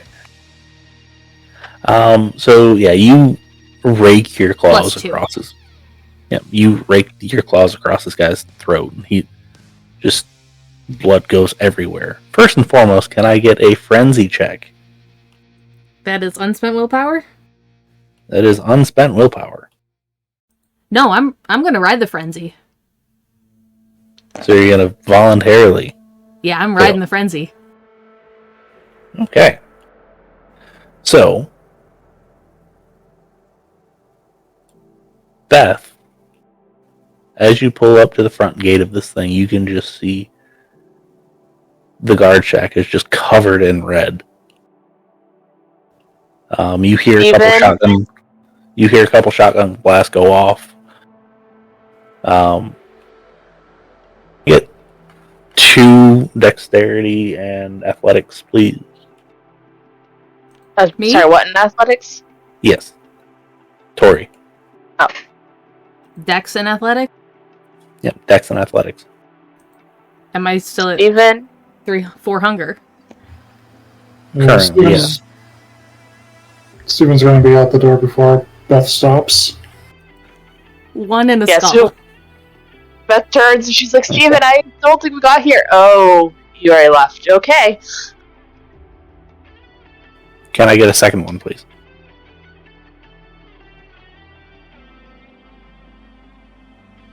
Two and a skull. You got 2 and a skull? Okay. So you take a total of 3 superficial damage. However, very uncharacteristically for you, the last one you kind of latch onto, and flaw be damned, the beast is going to eat tonight. Are you going to fully drain him, or no? Yeah, but it doesn't matter for me. Because I have Right. Methuselah's thirst. Correct. But yes, So- she will. So, Beth, you walk in to Tory's just latched on to some poor guy, just drinking everything that she's got. What are you at as far as hunger is concerned? Just 1, right? Yeah, I should be back down to 1 now. And Steven, what are you at? I am at 3. Okay, can I get you to make me a frenzy check?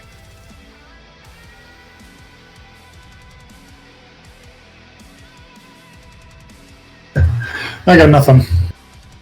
Okay, so you see one of the guys.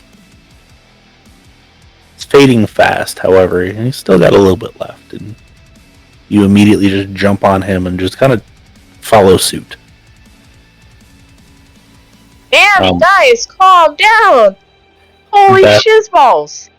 Beth, there's one guy in the corner. He's got his chest ripped open. You can see him breathing extremely heavily. Actually, that's incorrect. I got a bestial failure. Yeah, that's fine. For this one, it's fine.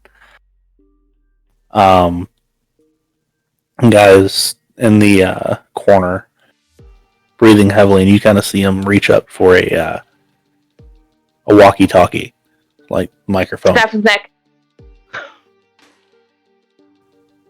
Okay, give me a strength and brawl then.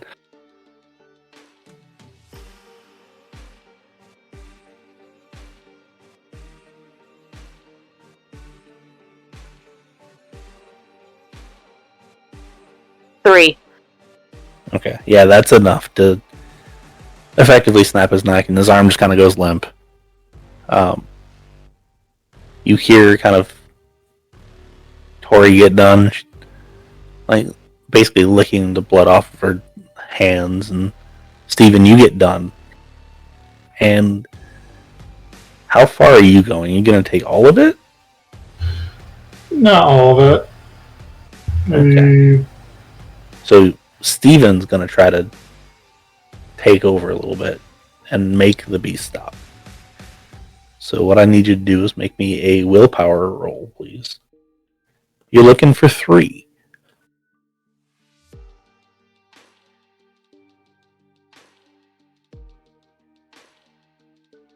That's 3. Okay. So Steven, you stop just in time for this guy to not be fully drained. He's still just a little bit barely clinging to life at this point. And he just looks at you, and like you kind of come to, and you blink in your eyes, and you can see him mouthing something. Would you like to give me a wits and insight?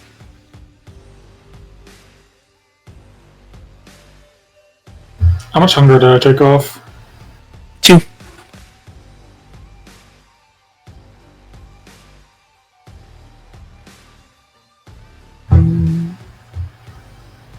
Two successes. Okay, that's enough to understand what he's trying to say. And he's mouthing, "Help me."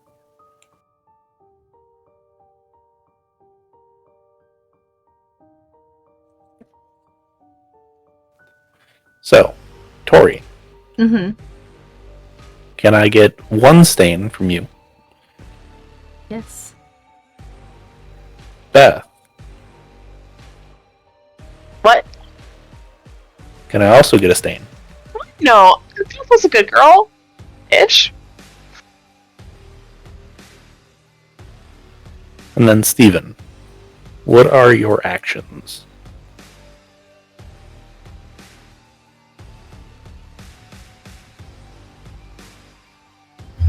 Pretty sure if I try to cool this guy, he's gonna end up turning into a kindred.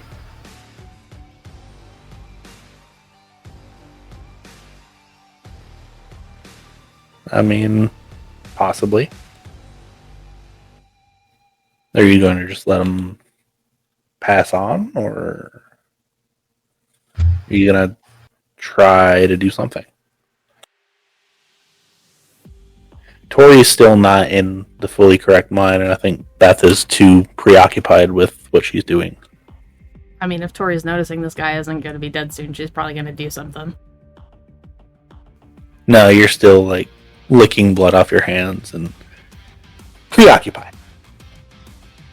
Fair enough.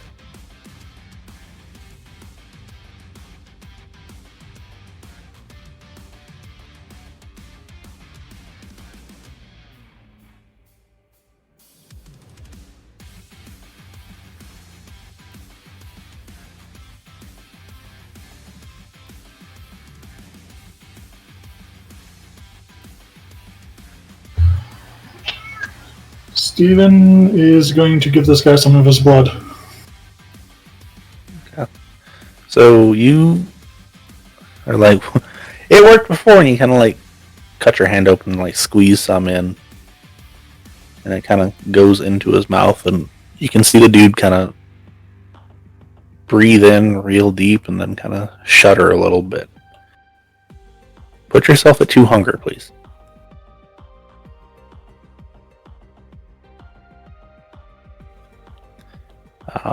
However, we will get back to that in just a little bit. I assume Dani at this point is peeked over the edge and kind of has heard the gunshots and looked over that way.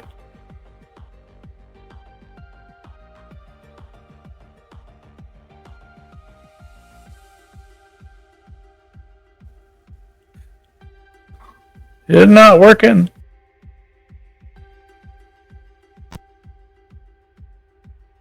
There we go. Yeah, she would have. All right. You see the whole thing with the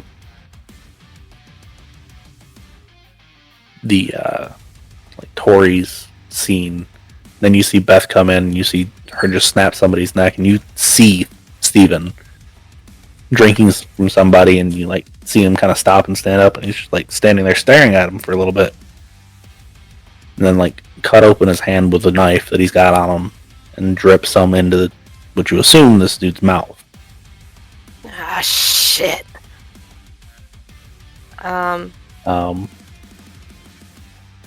More than likely that would be loud enough to drop the obfuscation. Yeah.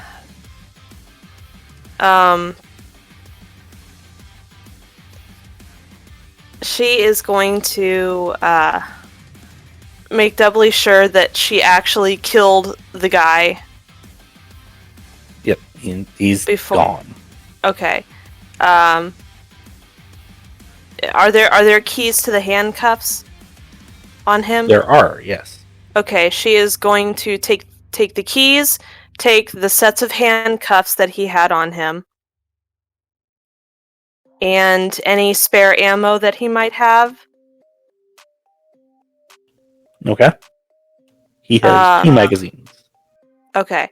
So she is going, once she's got the ammo, the keys, and the handcuffs, she's going to stash those in her bag. She's going to push him off the roof, and then go back for the rifle. Okay. The rifle is still sitting there. Looks to be in working order. It's got a full magazine in it. Okay, cool. She's gonna grab that, and Okay. As carefully as she can, make her way down the ladder. Okay. Non-obfuscated.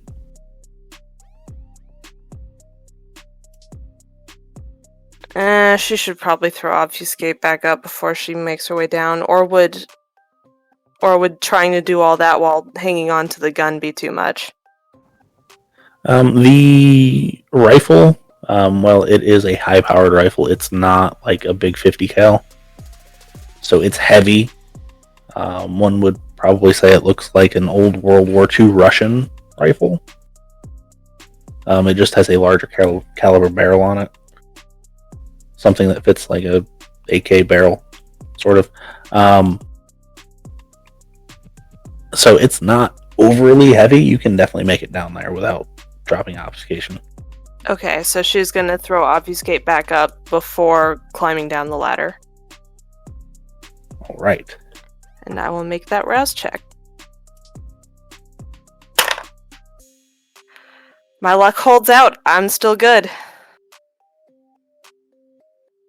Okay. So you make it down, you make it over to the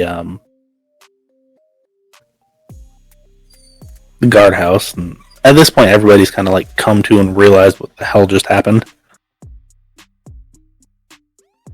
That could have gone better. I don't know what you're talking about. We dealt with the problem. A little messily, but yeah, sure.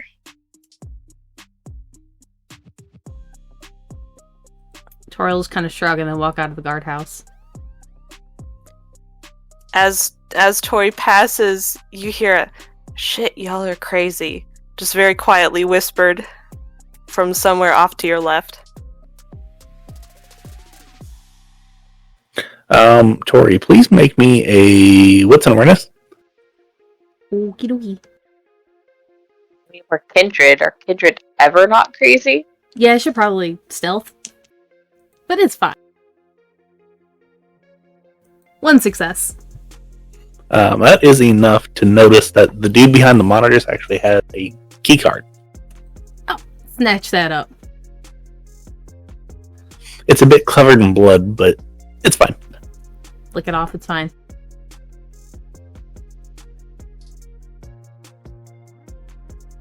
Look, if we're embracing this tonight, we're embracing this tonight. All the way. Speaking of embraces, how's our guy doing? Nothing yet. That one might take a minute.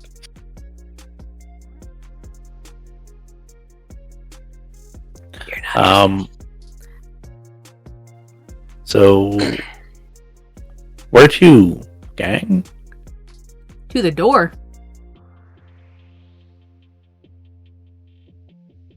Okay, to the door. You walk over. Steven's, before they leave, Steven's gonna just leave a note on the guy's hand that says, "Wait for me here." Are you sure you don't want to stay with him? What if he runs off? I mean, we kind of have a thing we gotta take care of. Okay, do you want to tie him up and throw him in the truck?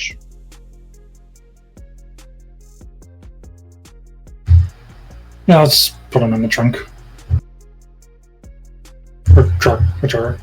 I mean, I don't know where they parked the Silver Surfer, but we could throw him in the trunk of that. But the truck's right here.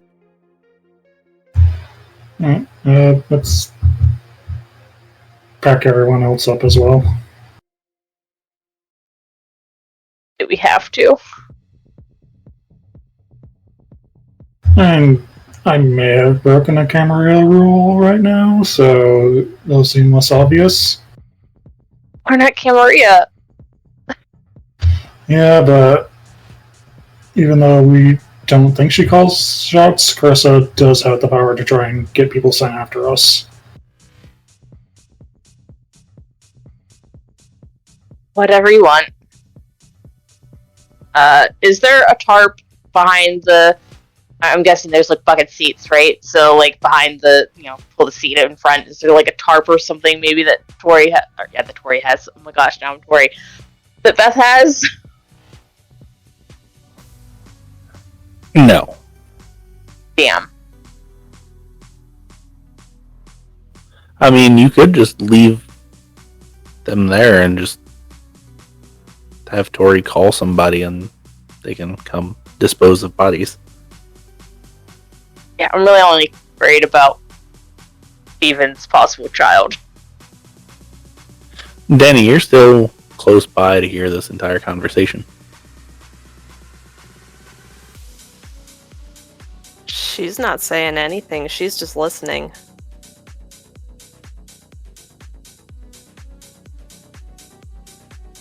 Okay, tying up the possible new embrace, throwing him in the truck. Nice and tight, preferably. Okay. You take some belts off of people and bind hands, bind feet, bind around the body, and throw them in the bed of the truck.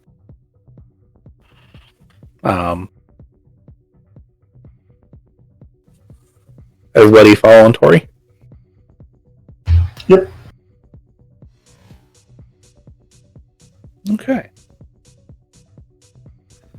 So Tory's currently at the door, probably waiting for everybody.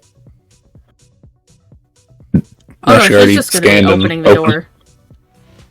Okay, so you scan in, and goes beep, and it opens the door.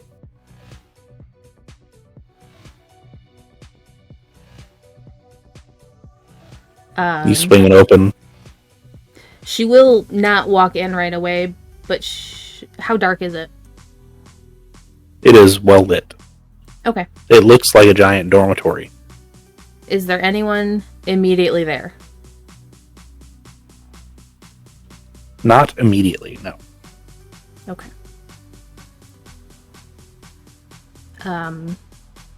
So is it just opening into one large room? No, like I said, this particular one, it looks like a dormitory, like a retrofitted dormitory. It's got a bunch of small rooms either side. Okay. And a long hallway. It does go to... Okay. Sorry.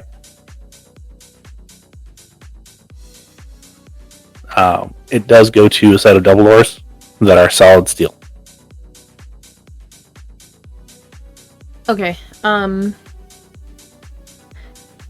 Assuming that everyone else will be following behind her, she will... Is there a way to prop the door open? There is a... There's probably a big enough brick or stone or something to put in the doorway to keep it open. Yeah, we're going to do that then. And be very quiet, making her way to the first door to see if she can see inside of it.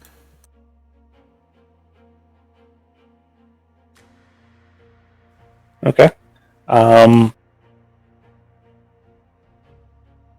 You look inside the first door and it's just a bedroom. It's empty. Bed's made. All the things are in order. It does have the name tag Hints, which that was what Dennis's last name was. Looks like it has been used in a while though. Okay. Next one. I don't know how long it's going to take to everyone. She's going to check the rooms. Yeah.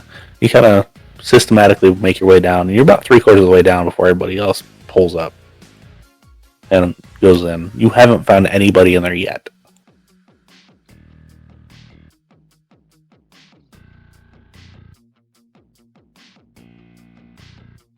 As we're going, can I observe what the security around here looks like in terms of tech? It's pretty basic. It's just cameras.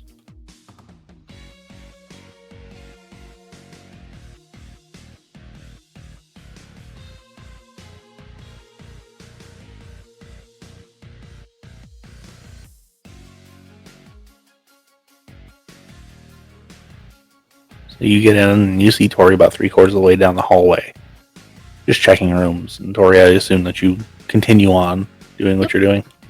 Yeah, unless they call out to her or stop her, she's just gonna go.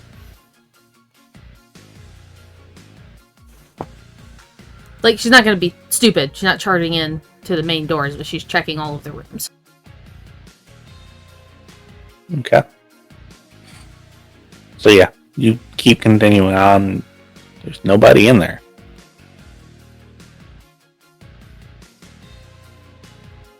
If she makes it to the main set of double doors on the other end before the others catch up to her, she will stop and kind of turn to them to see what they're doing. So what is everybody else doing? Steven's making his way to Tory as quick as possible. Beth is bringing up the rear. I'm assuming, because can't really see Dani. Just kind of going really, really slow and trying to keep the eye on the outside in case anybody's coming towards us. Okay. So Steven, you catch up. What's Dani doing?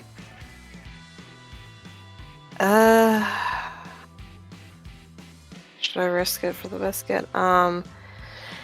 Is there like a blind corner that I could duck into for a minute? Just the one with the roof access ladder. And that's back a ways. No, she won't. She won't risk stopping. Then she'll keep following.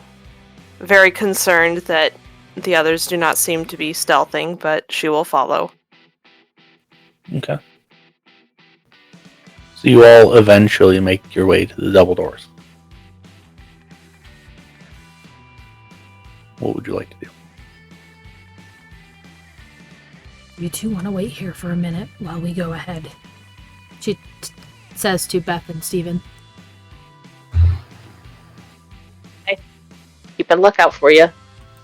These rooms are clear, so you should be fine. I'll double check them just in case. Maybe see if there's anything in them. I didn't do that. That's what I'm thinking.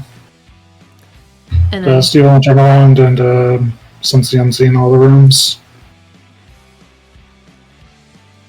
is Okay. the door locked? It is not. Tory will chameleon skin and then pull it open, enough for presumably Dani to pass. Okay. Dani will take the hint. Okay. Door opens. Dani slips in. Tory slips in. Steven, you're checking the rooms. You don't find anything. Beth, you're standing at the door? Yeah, being lookout. Okay. So Dani, you slip in. Tory, you slip in. The door kind of shuts a little bit. You two see 3 individuals. One is in a chair. In the middle of an open just thing. It has some military grade vehicles in there. It's got some like firearms in there. And they notice the door open and close. And the woman kind of calls out. She's like, "You can come in. We know you're here."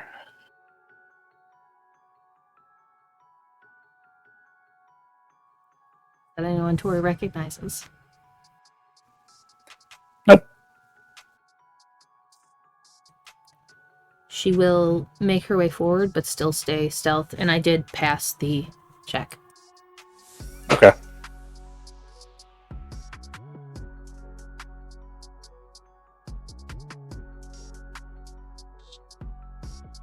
Okay. So you continue forward. Give me a blood, sorcery, and stealth, please.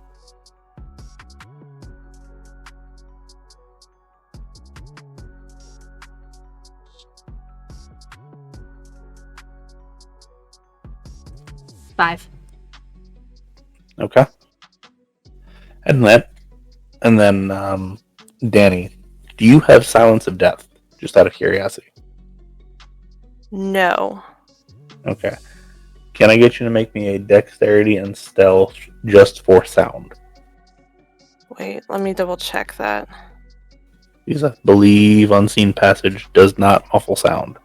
No, I do have Silence of Death. I forgot that I put it on her. Can I activate both at the same time? That is a passive. Oh, that's So- a passive. Okay. Yep. So you are good. You are quiet as a mouse. Tory, you make your way up. How close are you getting? Tory will get pretty close. Enough to see the people and see if she recognizes anyone, but like, she's getting 10, 15 feet away. Okay.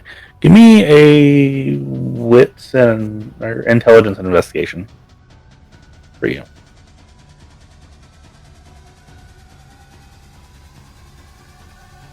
Just 2. Okay. That's enough to see a old worn FBI badge on the woman's belt.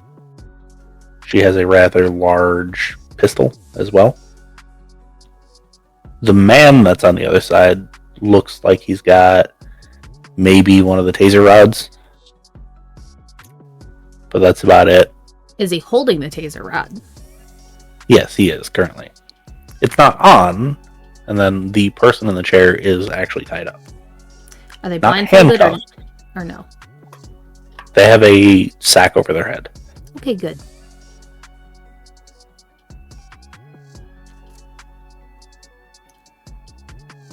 Where are they aiming the guns? They're currently still staring at the door. Okay. So if Tory goes alongside, they're not following her? Nope, they don't seem to be following her. Kind of an odd question. Would Tory know how to work the taser rod? Give me an intelligence and technology. So, intelligence. Yeah. 2. It seems to be pretty simple. It looks like it's an on-off switch, and you stab somebody with it, basically. Yeah, that's what she's going to try and do. You're going to try and rip it out of the guy's hand and do it. Okay. Give me a strength and athletics to rip it out of his hand.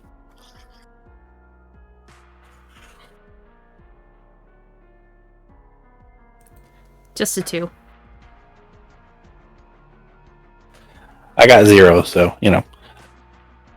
You rip it out of his hand. You immediately turn it on, I assume? Yep. And jab Okay. it at him.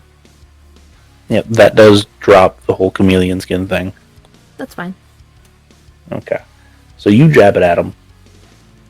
Go ahead and give me a strength and melee, please. I assume that's just a straight up strength for you. Yes. Okay. 1 in the skull. He sidesteps your attempt. And he's like, Terry, get her! And the woman raises her firearm and points it at you. She's like, I really don't want to hurt Gregor's prized possession. Please drop the rod. You can have the whoever this is. I assume Steven's going to hear this and go charging in. Yeah, she's saying it loud enough that you can probably hear it through the door.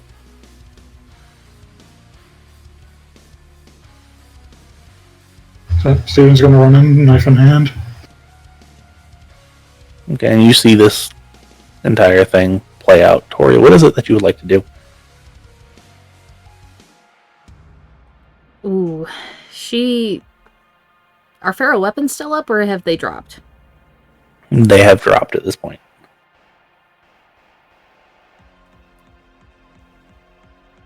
She will drop the rod, and then can she try to grapple the guy? I mean, you can. And then bring him Go on ahead. in front of her. Go ahead and give me a strength and athletics.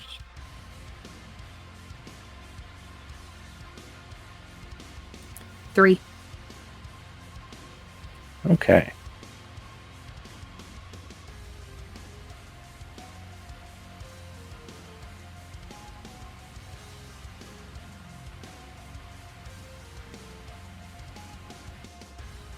So you grab hold of him, and he's not really resisting you a whole lot. And at this point, the lady's like, Special Agent, it doesn't matter anymore. Gregor told me to hold this guy here and talk to you when you got here. And what does he have to say? He wanted to let him know if the gray hair was a persistent thing or if there was anything else. Apparently the experiment worked, at least marginally. I don't like him any more than you do. I just have to do what he says.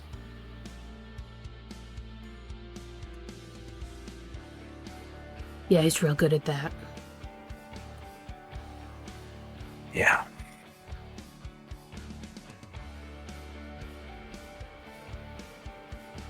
I assume he Can you didn't find please- you too. I'm not one of you, if that's what you're asking. I'm still mortal. It's just I'm compelled to do what he says through whatever the hell bullshit that you blank bodies do.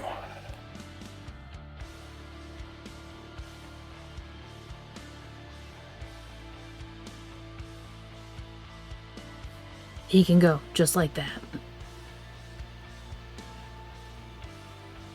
Pretty much.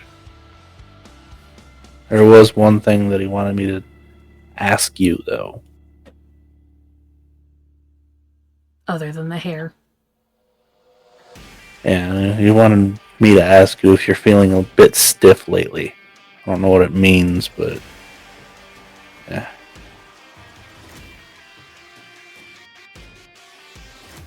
And if I don't answer? Can you give me a wits and insight first?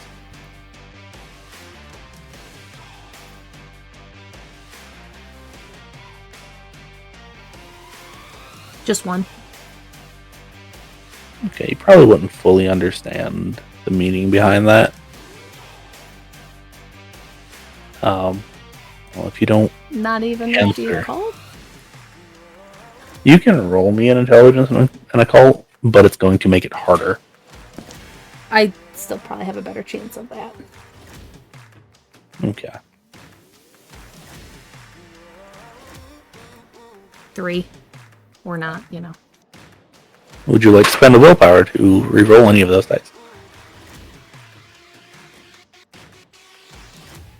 You know, yeah. I had 3 black dice I could reroll, I think.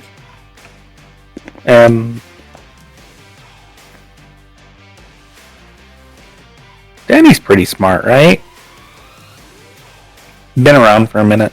Yeah. Go ahead and give me an intelligence and occult roll, please. Okay. 2 extra. So I think that puts me at 5. Okay, so 5. So Tory understands the implication behind it. And Faye understands what the implication behind it is as well. Yes. Yes, I do. I got 3 successes. Danny doesn't fully understand what she means. Tory will look down at her hand. I assume with everything that's been happening tonight, the skin is a little bit more sallow and graying around the joints than it has been. A bit, and it kind of looks to be a little bit cracked. Not bleeding, but definitely cracked. Tory will just hold up her hand to show her. You can tell him the results for yourself. Okay, I don't know what that means, and I don't personally care. I just know you blank bodies are weird and like to play games with each other. How many of there are you? Why does it matter? Because I'm supposed to tell him. I know there's you, I know there's One he can him. be concerned about. Well, we assume that the Bruja is with you and the Malkavian. We don't know where the Salubri went, but we really don't care right now. She's problem down the line. Gregor wants hers personally. You can also tell him he won't be getting her. Yeah, I assume that's what you would want to say to him, so. Among other things.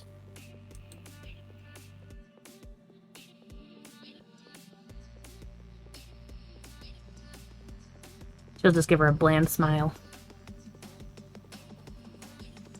Now, if you would please drop my partner. And she kind of turns to Steven and points the gun at him, which you're probably about 20 feet away at this point, Steven. And if you don't, I'll shoot him instead of you. How about that? Is that a fair trade? You better not miss. Oh, I won't. I promise you that. Tory will kick the rod away and then drop the guy and then go to grab Steven's friend, but not pull the bag or anything off him. Just stand him up. Okay, so you stand him up, and he's still tied up. He feels warm to the touch. You can tell that he's bruised in a couple places. He's got a couple burn marks on him. Does he have any open cuts? Like, is he bleeding?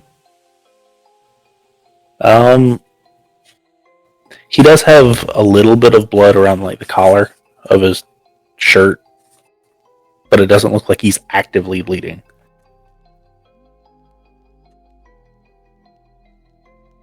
Is there a way she could make a small cut on him? I mean, you can take your fingernail and like drag it across. Yeah. Or make him bleed just a tiny bit. Yep. He bleeds. While keeping her eyes on Tory will bring the drop of blood up to her lips. Okay. Go ahead and give me a willpower check, please. For the unspent willpower. I'm just doing a taste for blood. Okay. Never mind. If it's a taste for blood, that's a completely different thing. That's it. Just a drop. Yep. It's mortal. Not a ghoul. Not a ghoul. She will push him towards Stephen.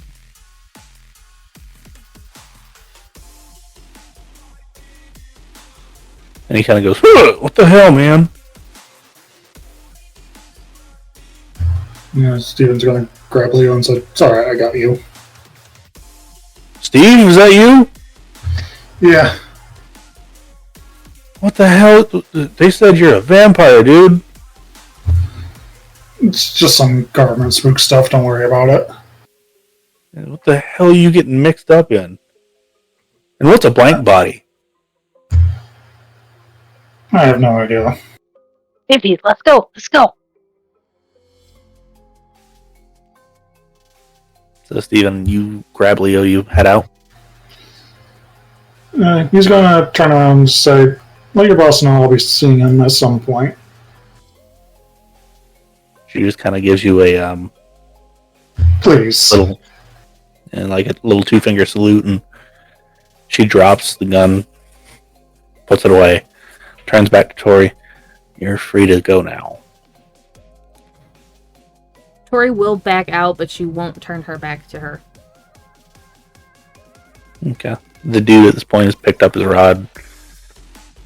He's kind of giving you the stink eye, but otherwise, nothing too crazy.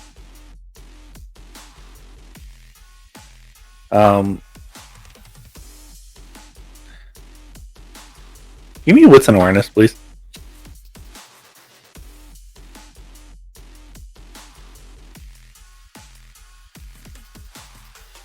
Just one. Okay, that's enough to notice that there's a box of plastic explosive with detonators not too far from you if you want to grab it as you leave. Yep. Okay. You grab that, and she's like, fuck it, I don't care. Take it. Tory. Oh, go ahead. No, you're good. Tory will stand by the door until presumably Dani passes, but hopefully, like, giving her a tap or something. Dani will tap her gently on the arm as she passes. Okay. And you exit the building, I assume? Yep. Okay. Oh, Tory will pop back in. Might want to clean up the guardhouse. And then leave. Yeah, I've got a monitor in here.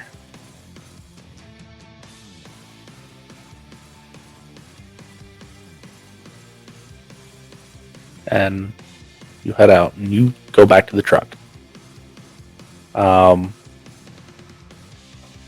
Before you even get to the truck, you hear a thunk, thunk, thunk, thunk, thunk, thunk in the bed of the truck. Oh, What did you shit. do? What did I do? He's just, Beth, you mind if I borrow a Silver Surfer? I mean, Tory was using it, whatever. We'll all get home one way or another. I figured they can ride with you. I'm just gonna take Leo back to somewhere. I'm sorry, what? You are going to And- bond him right now. Or I will. Tory, you would know that upon embrace, you have a first level bond. Leo, his friend. Oh, that one. let me talk to him about it. This is non-negotiable, Steven. Yeah, I He got found it. out a bunch of stuff. You are going to deal with it.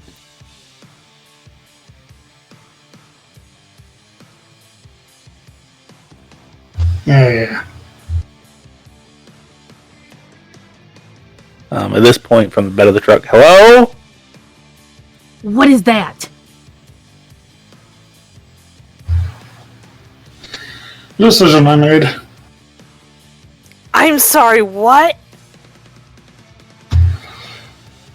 Steven's gonna pop open the trunk. No, it's in the bed of the truck.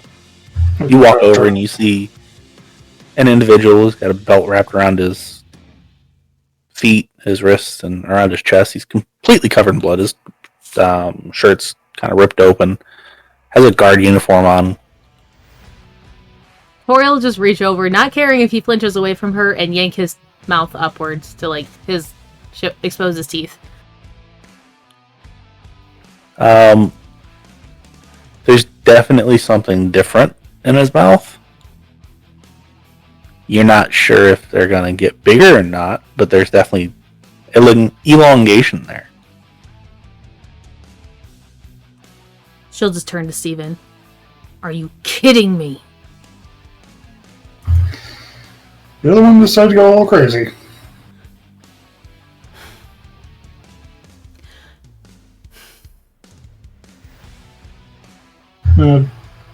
Steven's going to untie his feet and just ride with them for a bit. I'll be back.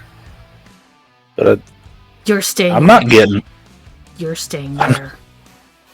I'm not going anywhere with you. We'll go somewhere with them, but not you. All right. Just No, up in the back. we are dealing with this. Steven, tell him he can come with me. It'll be fine.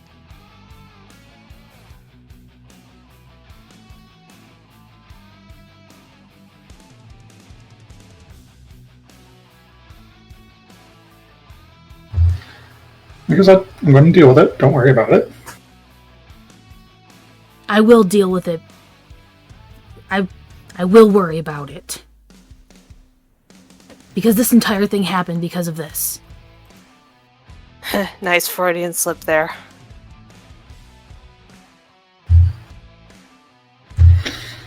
This happened because you're old friend. You will be dealing with him soon enough.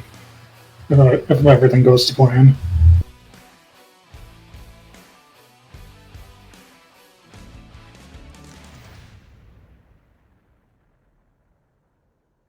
Tory will just turn and walk away from the coterie.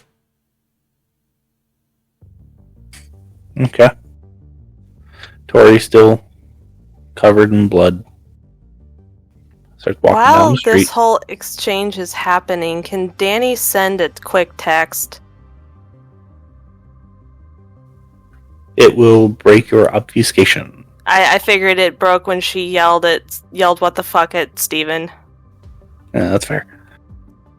But yes, you can. Okay, Is there she'll any... text. Oh, I'm sorry. Sorry. She'll send a quick text to Fran. Shit got crazy. Need a wipe. I'll owe you.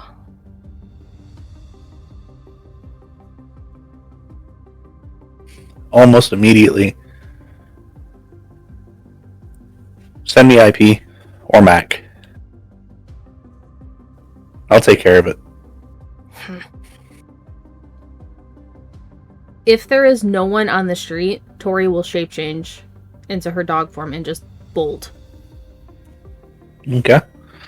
So, yep, you will do that. I passed. Okay. So, Steven, what would you like to do at this point? I assume Beth and Dani get in one vehicle. No, Dani's not going to get in a vehicle. Okay. She is going to throw Obfuscate back up and follow Tory at a distance. Okay. Tory, being a dog, can move pretty quickly. she's not like trying to follow her to like see what she's up to. She's just more like trying to stay relatively nearby. That way, if something happens, she'll be there. She knows not to get too close right now. Okay. Go ahead and give me the rouse check, please. I do get hungrier this time. Okay, so you're at one Back hunger. up to 1. Yeah. That was short-lived. But anyway, you follow her for as long as you can. She does outpace you rather quickly, though. Beth, you hop in the truck. Mhm. Steven, what do you do with your people now, since you have multiple people?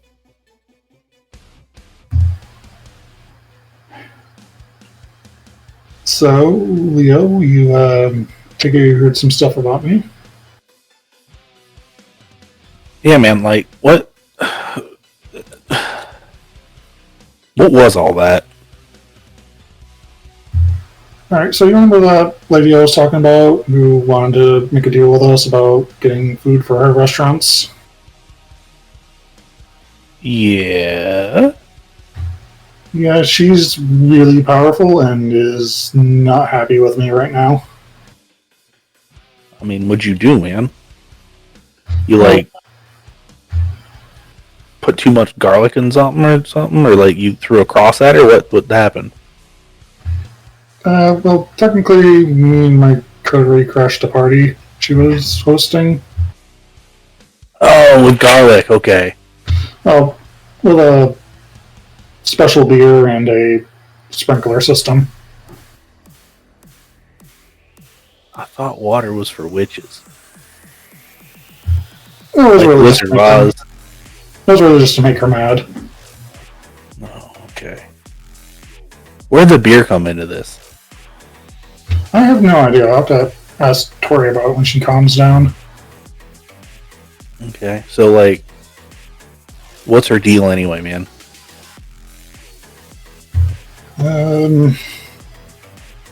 Very angry. Okay. Also, like, where did that one lady go? She looked really weird.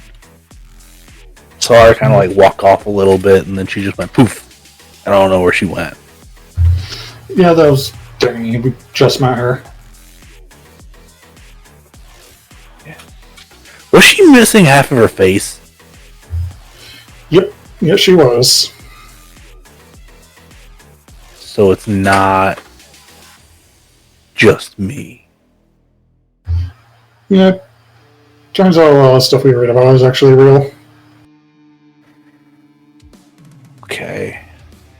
And what's the dude's deal with in the bed of the truck? Me and him are going to have a bit of a talk. I mean, we can all hop in the car and we can.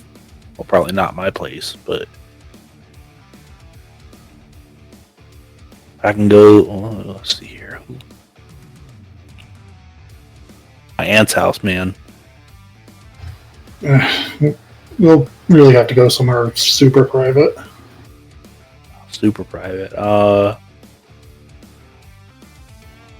I know this dude that left to go to like Thailand or something like that, like 3 months ago, and he's still in back. We can go over to his place. I'm supposed to be house sitting for him. I'm sure all his plants are dead now. Nice. Alright, we can head there. Okay. And like he seems to be either in complete like acceptance or in complete shock, one of the two.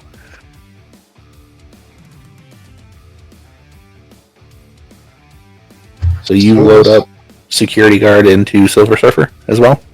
Yep. Okay, and Beth, you head back to the garage? Yeah, probably. I'm assuming that before Tory left, she like threw the keys because she should have had the keys to Silver Surfer. Oh yeah, she threw them at Steven. Yeah. Now, Tory, is there any specific place that you're going? She will not be heading to pick up her motorcycle.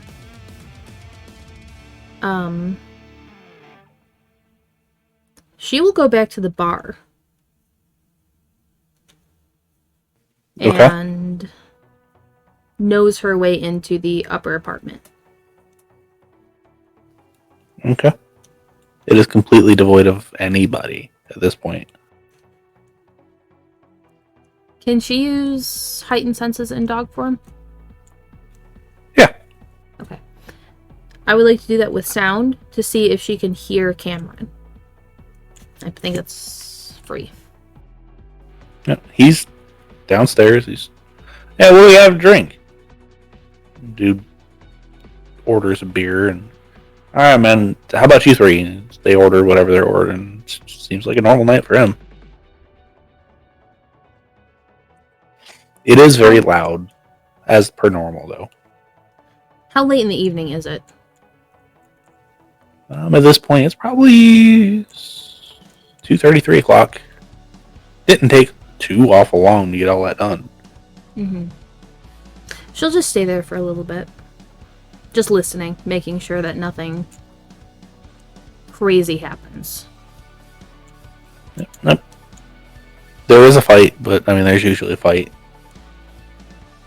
Something about you touched my woman's... Yeah. And, you know, that whole thing.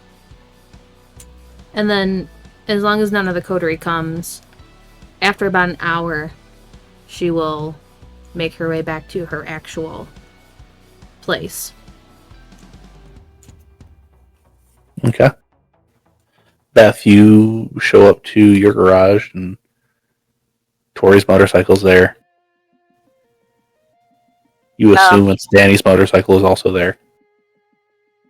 I don't think I got Dani's number, but I will send Tory a text just being like, hey, I'm moving your bike inside for the day, so you know. Doing the same with Dani's too. I don't know where she is or her number. You need to fight out some aggressions, just text me or come over. We could have a little fight or something. If you just want to get your anger out. So, Tori, you'll get that after you come out of chalk form.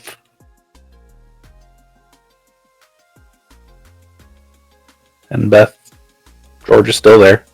Yep, I'm just gonna hang out with George. Be like, I need a shower, but like, can we just kind of like Netflix and chill? Because tonight was shit show.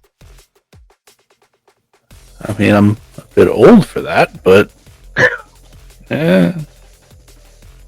I literally just meant watching Netflix. Oh. Yeah. I don't really need that, Georgie. Really don't. Oh, nope. I don't like calling you George or Georgie. It's weird. Come on, Gramps. Give me like 10 minutes. You pick the show. I don't care what we watch. The Crown was okay. All I can remember. There's that Adam's Girl show now too. I don't know. Whatever you want. No, this is before all that. Year. Yeah. Oh, snap, it is. I can tell the future. Yeah. He finds one of the old spaghetti westerns that's actually on Netflix. Puts that on. Kind of sit down and watch that. It's horribly boring. Terribly boring. But he enjoys it. And then Dani. What are you doing? Once Tory makes it back to the bar, Dani is going to double back for her bike. You don't know where Tory is. You lost track of her. Yeah, you would have lost track of her. Oh, okay. Well, after a while, Dani will head back for her bike. And she'll take it and she'll double back to the guard shack and use the she won't take her bike all the way up there, but she'll like leave it parked roughly where we parked the Silver Surfer car, and she'll make her way back to the guard shack and use the security computers in the guard shack to try and get the IP so Franny can do a wipe of the security cameras around the facility. Yep. You can use the local surveillance computer. Pretty easy for somebody that's done it more than once. You get all of the information. You send it over to Franny. She's like, okay, cool. Do you need to clean up too, or you got that? I'll do what I can, but it's always a good idea to send backup. This was a messy one. I don't know what Barney was thinking. I mean, and at that point, like, you can see the screen kind of flicker a little bit, and the monitors kind of get rearranged to make more sense. She's like, "Oh yeah, I can see inside the guardhouse now, and wave high. Yeah, that's pretty bad."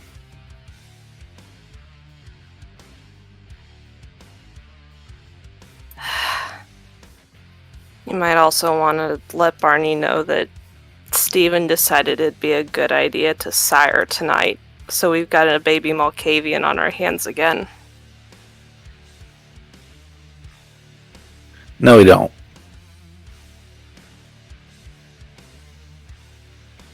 Steven can't. Not a Malkavian, at least. Duskborn for that one.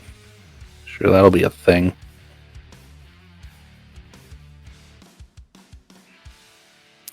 Oh, and Dani just kind of goes through like all the stages of realization at once before she can just like school herself back into a neutral face. Well then.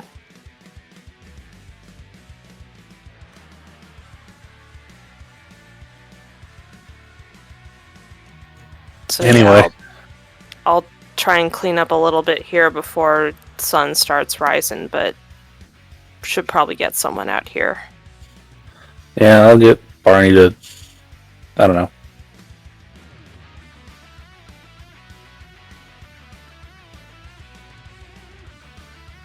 I'll get Barney to send somebody out and get it cleaned up. Who knows? Mm-hmm. Maybe I'll call Surf Pro out there. Who knows? Anyway. You get out of there. I'm sure people will show up soon. Sure thing. And you can kind of see like the cameras kind of rewind, and then you see a bunch of like script come up, and like the computer blue screens, and like it shorts out, and there's a small fire, and then it goes out. You kind of recoil a little bit because of fire, but not a huge deal. And then I assume that you head out? Yep, once she's confident that the computers are taken care of, and she tries to do a little bit of cursory cleaning, at least get the bodies like out. She'll stealth away, grab her bike, and zip off back to her haven. Okay.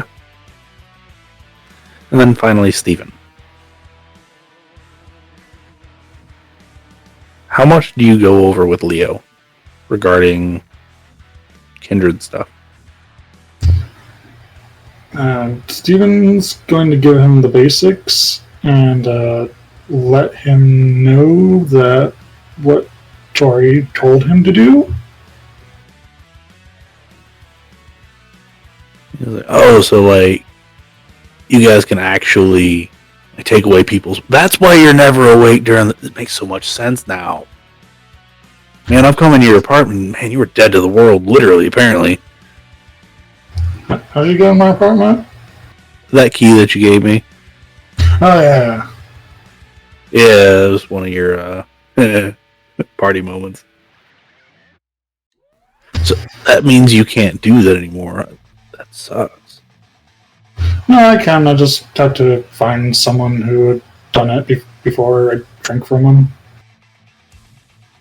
I mean, if you want to, don't Oh. drink too much. Well, personally, I don't like drinking from people. I usually drink from bags.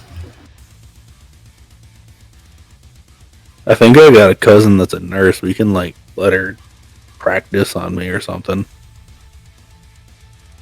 Actually, you can probably get a bunch of our old friends and practice on her and get it all bagged up for you. No, actually, I do have a contact. They usually just give me whatever.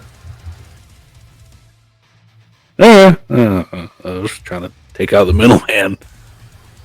Yeah, I just feel weird drinking from you. Yeah, and like all of a sudden, like apparently it hits him all at once, and he starts shaking. He's like, "So, like, do I have to worry about being like dying now?" I mean, there's going to be a way to make things harder for you to die. How?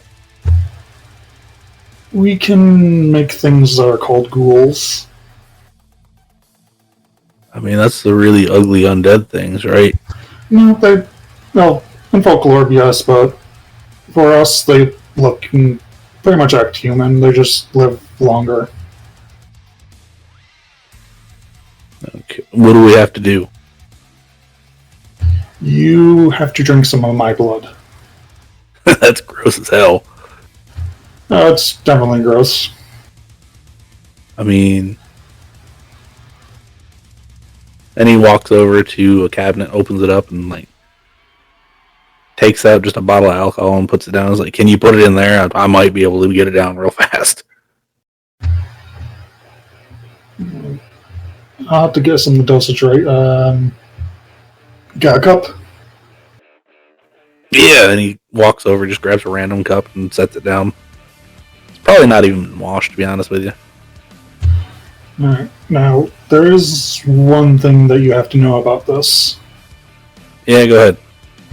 You are basically going to be bound to me. What does that mean? Basically, you're going to be more compelled to do what I tell you to do. I mean, you don't tell me to do anything anyway, so that's fine.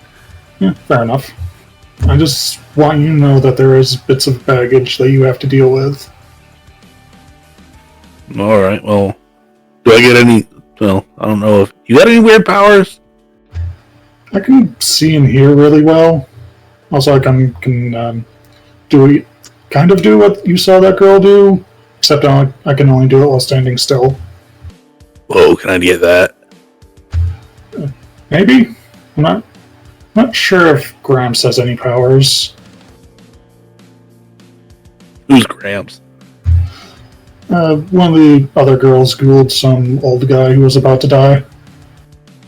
Oh, that's messed up. Actually, he had brain cancer, so I'm assuming he would have had a slow and painful death. Oh.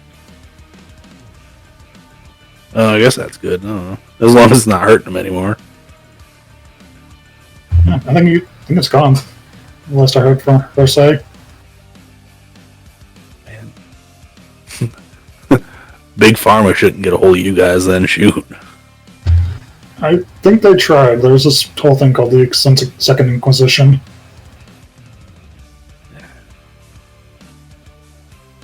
Alright, anyway, go ahead and do your thing. I'm gonna...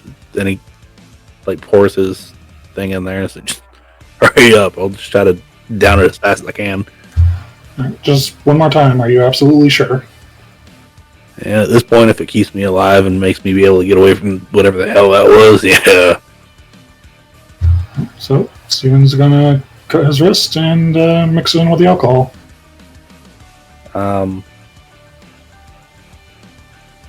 At this point, Leo kind of like half throws up as you do that. You can see him kind of gag. Blood drips in. He just kind of takes it, looks at it for a second, just kind of downs it as fast as it can. And you can see the thin blood like almost kind of reach out to you, Stephen, as you do that. As soon as you're going to look at him, you're like, "You doing all right?" Yeah, just a little bit. Why do I want that? So you're one of us now. Yeah, no, I get that. I worked for Miss Hughes, and I knew about you guys, but does the bond make you want to seek out other? It's going to make you want to seek out me specifically. Well, I guess that makes sense. And he's still like locked onto your wrist at this point. He's like, Steven's going to bandage it up. No offense, but the more you drink, the more addicted you're going to get to it. Yeah, no, I understand that. Carissa's got some that come to her regularly.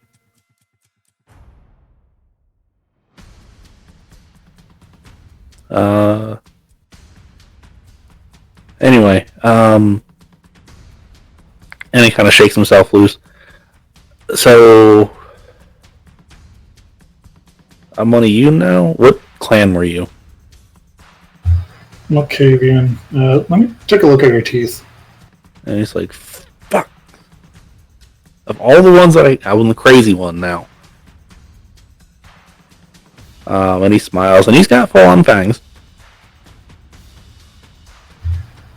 Might be one of us. I don't know. I'm not sure what generation my sire was. She never really clarified on that. Yeah.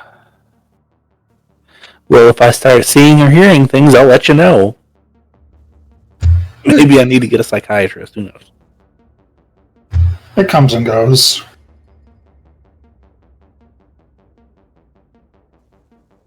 So,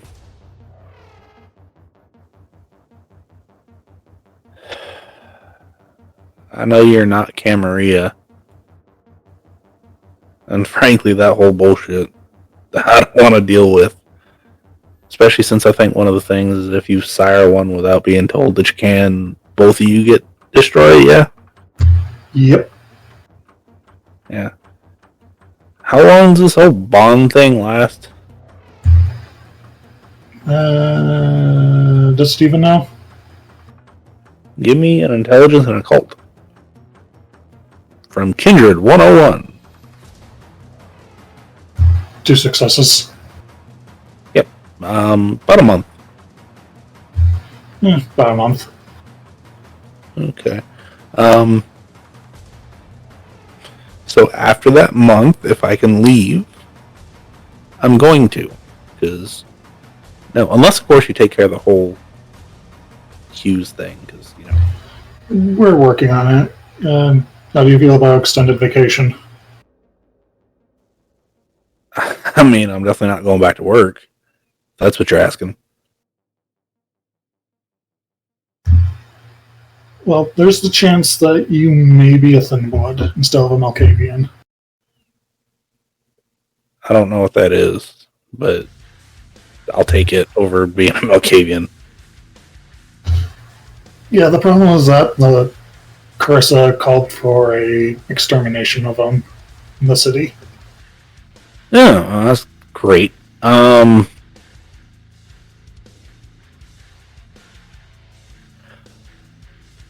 If you don't mind, I'm gonna go ahead and go burn down the guard shack now and make it look like I was in there, and then I'm gonna disappear. Probably not too far away because I don't know how far away I can get away from you. If that's okay. Or you can just chill at my place. No offense, but I don't want to go to your place. We have a file on that place. Oh, great. Cool. Just I mean, find somewhere really nice to lay low and let me know where you are. There's a Ramada north of the city that's not super expensive. Yeah. I guess I can max my credit cards out now and not worry about it. If you need more, let me know. My Sarah gave me a few of them. I mean, okay. She up and abandoned me when she turned to me, so I'm gonna not do the same to you. Okay, well, I appreciate it. And he, like, writes down which Ramada it is. He's like, I'll be at this one. What do I do about the whole, like, feeding thing? Like I was telling him, I prefer bags because I don't know, 'cause can get over the feeding from people thing. Okay. I know some physically like to do it. You like to do bags. I've heard some like only other whatever the hell we are now. Kindred. Yeah, and then some can eat animals or something. Yep, that's a possibility. Okay, so like, is it just a trial and error thing, or how did you figure it out? I think it may be more psychological. Okay, well, I'll let you know. How about that? Alright, sounds good. Anyway, I'm gonna go now. And he kind of shakes his head. Stephen will hand him his number. It's like, what's your name, by the way? Yeah, Alan. Stephen. I'll offer to shake his hand. And he shakes your hand. You were saying to help you, and I'm sorry if this isn't what you wanted. Yeah, wasn't really what I wanted. I remember trying to say help me. You were suffering. It was either that or just kill you outright. And I'd rather not kill people who can't. Don't attack me first. Yeah, I mean that's fair. Anyway, I'll get a hold of you in a couple days.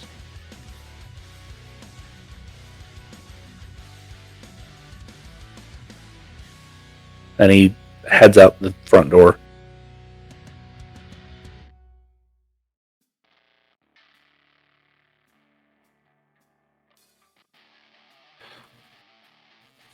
Now, the biggest question is, obviously Dani and Beth and Tory all are going back to their havens for the morning today.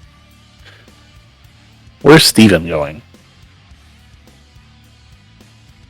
Steven is going to make his way to the Coterie house and make sure he's not being watched.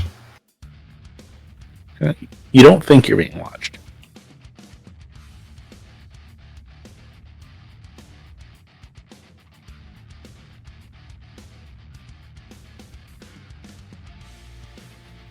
And you make it to the Coterie house, you go inside, it's pitch black.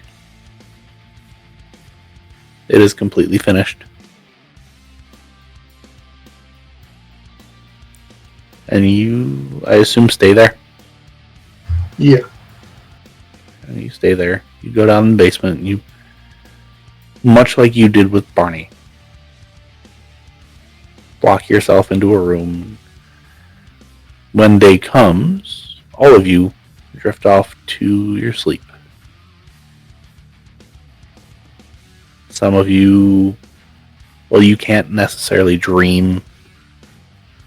Some of you do have visions. Some of you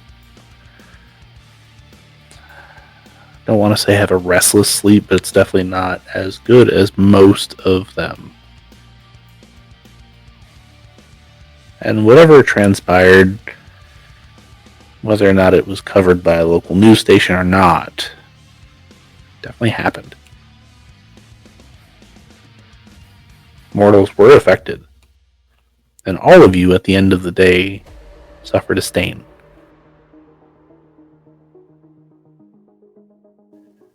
Now, some of you probably feel a little bit more remorseful than others. So let's start out with probably the easiest one, Tory. Not at all. Not at all. So you were at 5 humanity? I was at 6. Okay, so you are at 5 now. Okay. Beth. Spur of the moment. You did what you thought you had to do. Mm-hmm. In retrospect, is that one of those things that she would have like, I probably could have not done that and probably would have been a better idea? Probably could have done that better. Just a little bit. Okay. So go ahead and forget what the roll is offhand. I think it's unspent humanity. Or unstained humanity. Yeah, it's unstained humanity. 6. Yeah. And blood tests don't matter, right? No, it doesn't matter. I just need no successes. Aye, aye, Captain. 1, 2, 3, 4. Okay. That is sufficient for this particular. So you can erase that stain. Now, Dani. It was a necessary action. The throwing off the roof afterward, probably not so much, but the act itself was a necessary action, at least seemingly. Would Dani feel any sort of remorse?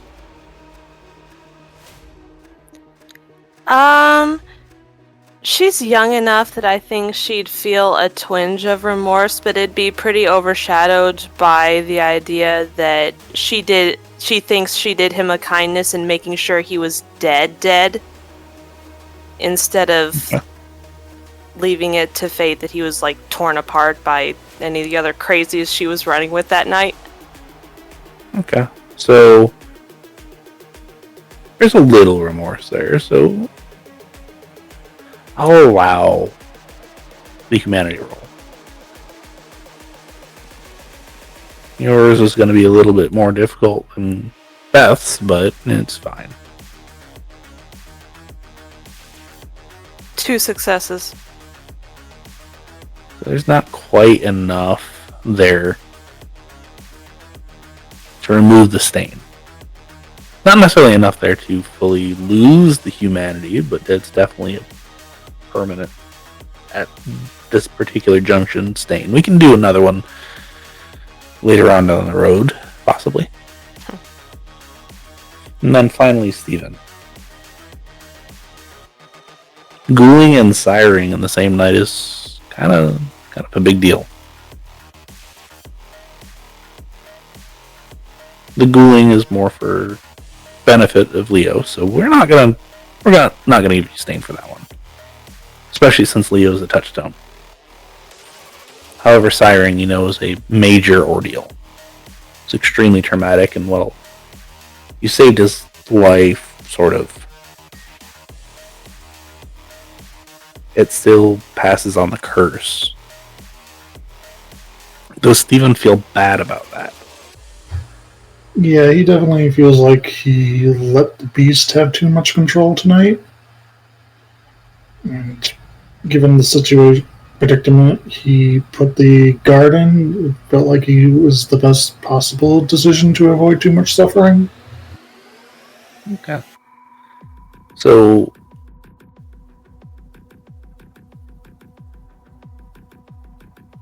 while there is a little bit of remorse there, it's not a whole lot. As far as, like, you feel bad that the beast went as far as it did, but the reaction behind it you felt was for the benefit of the affected. So go ahead and roll your humanity as well, because it's for the greater good in this particular instance is what you're basing yours off of. 4 successes. you may erase your stain as well.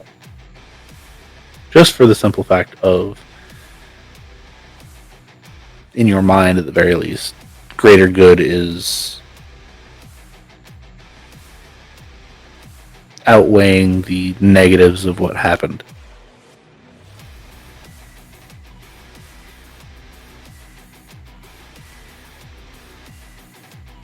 And with that, we are going to end our session, knowing that next time out, there may be some more ramifications of what happened.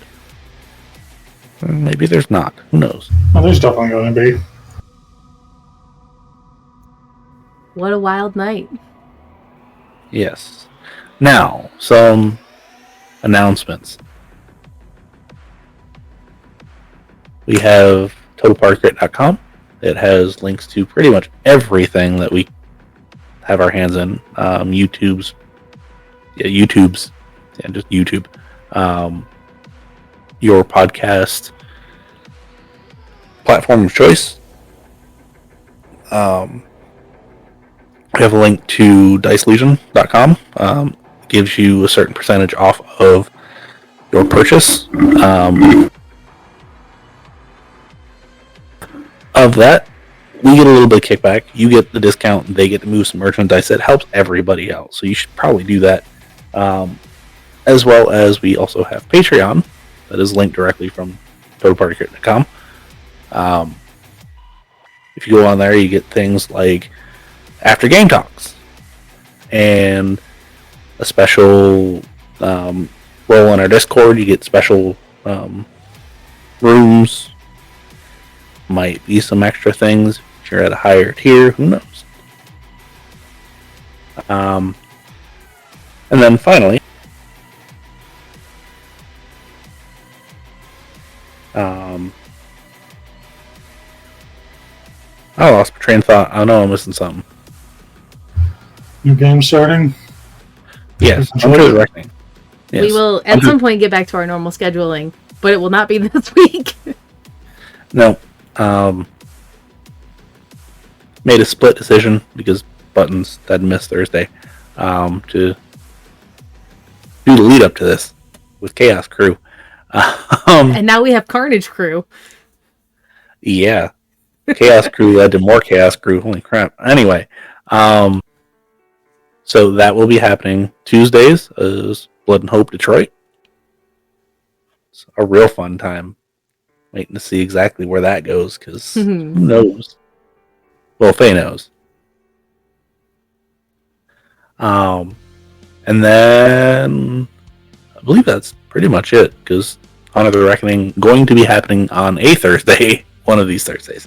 Right. It will happen at some point. Our schedule got real wacky this month, but it's okay because we're still playing.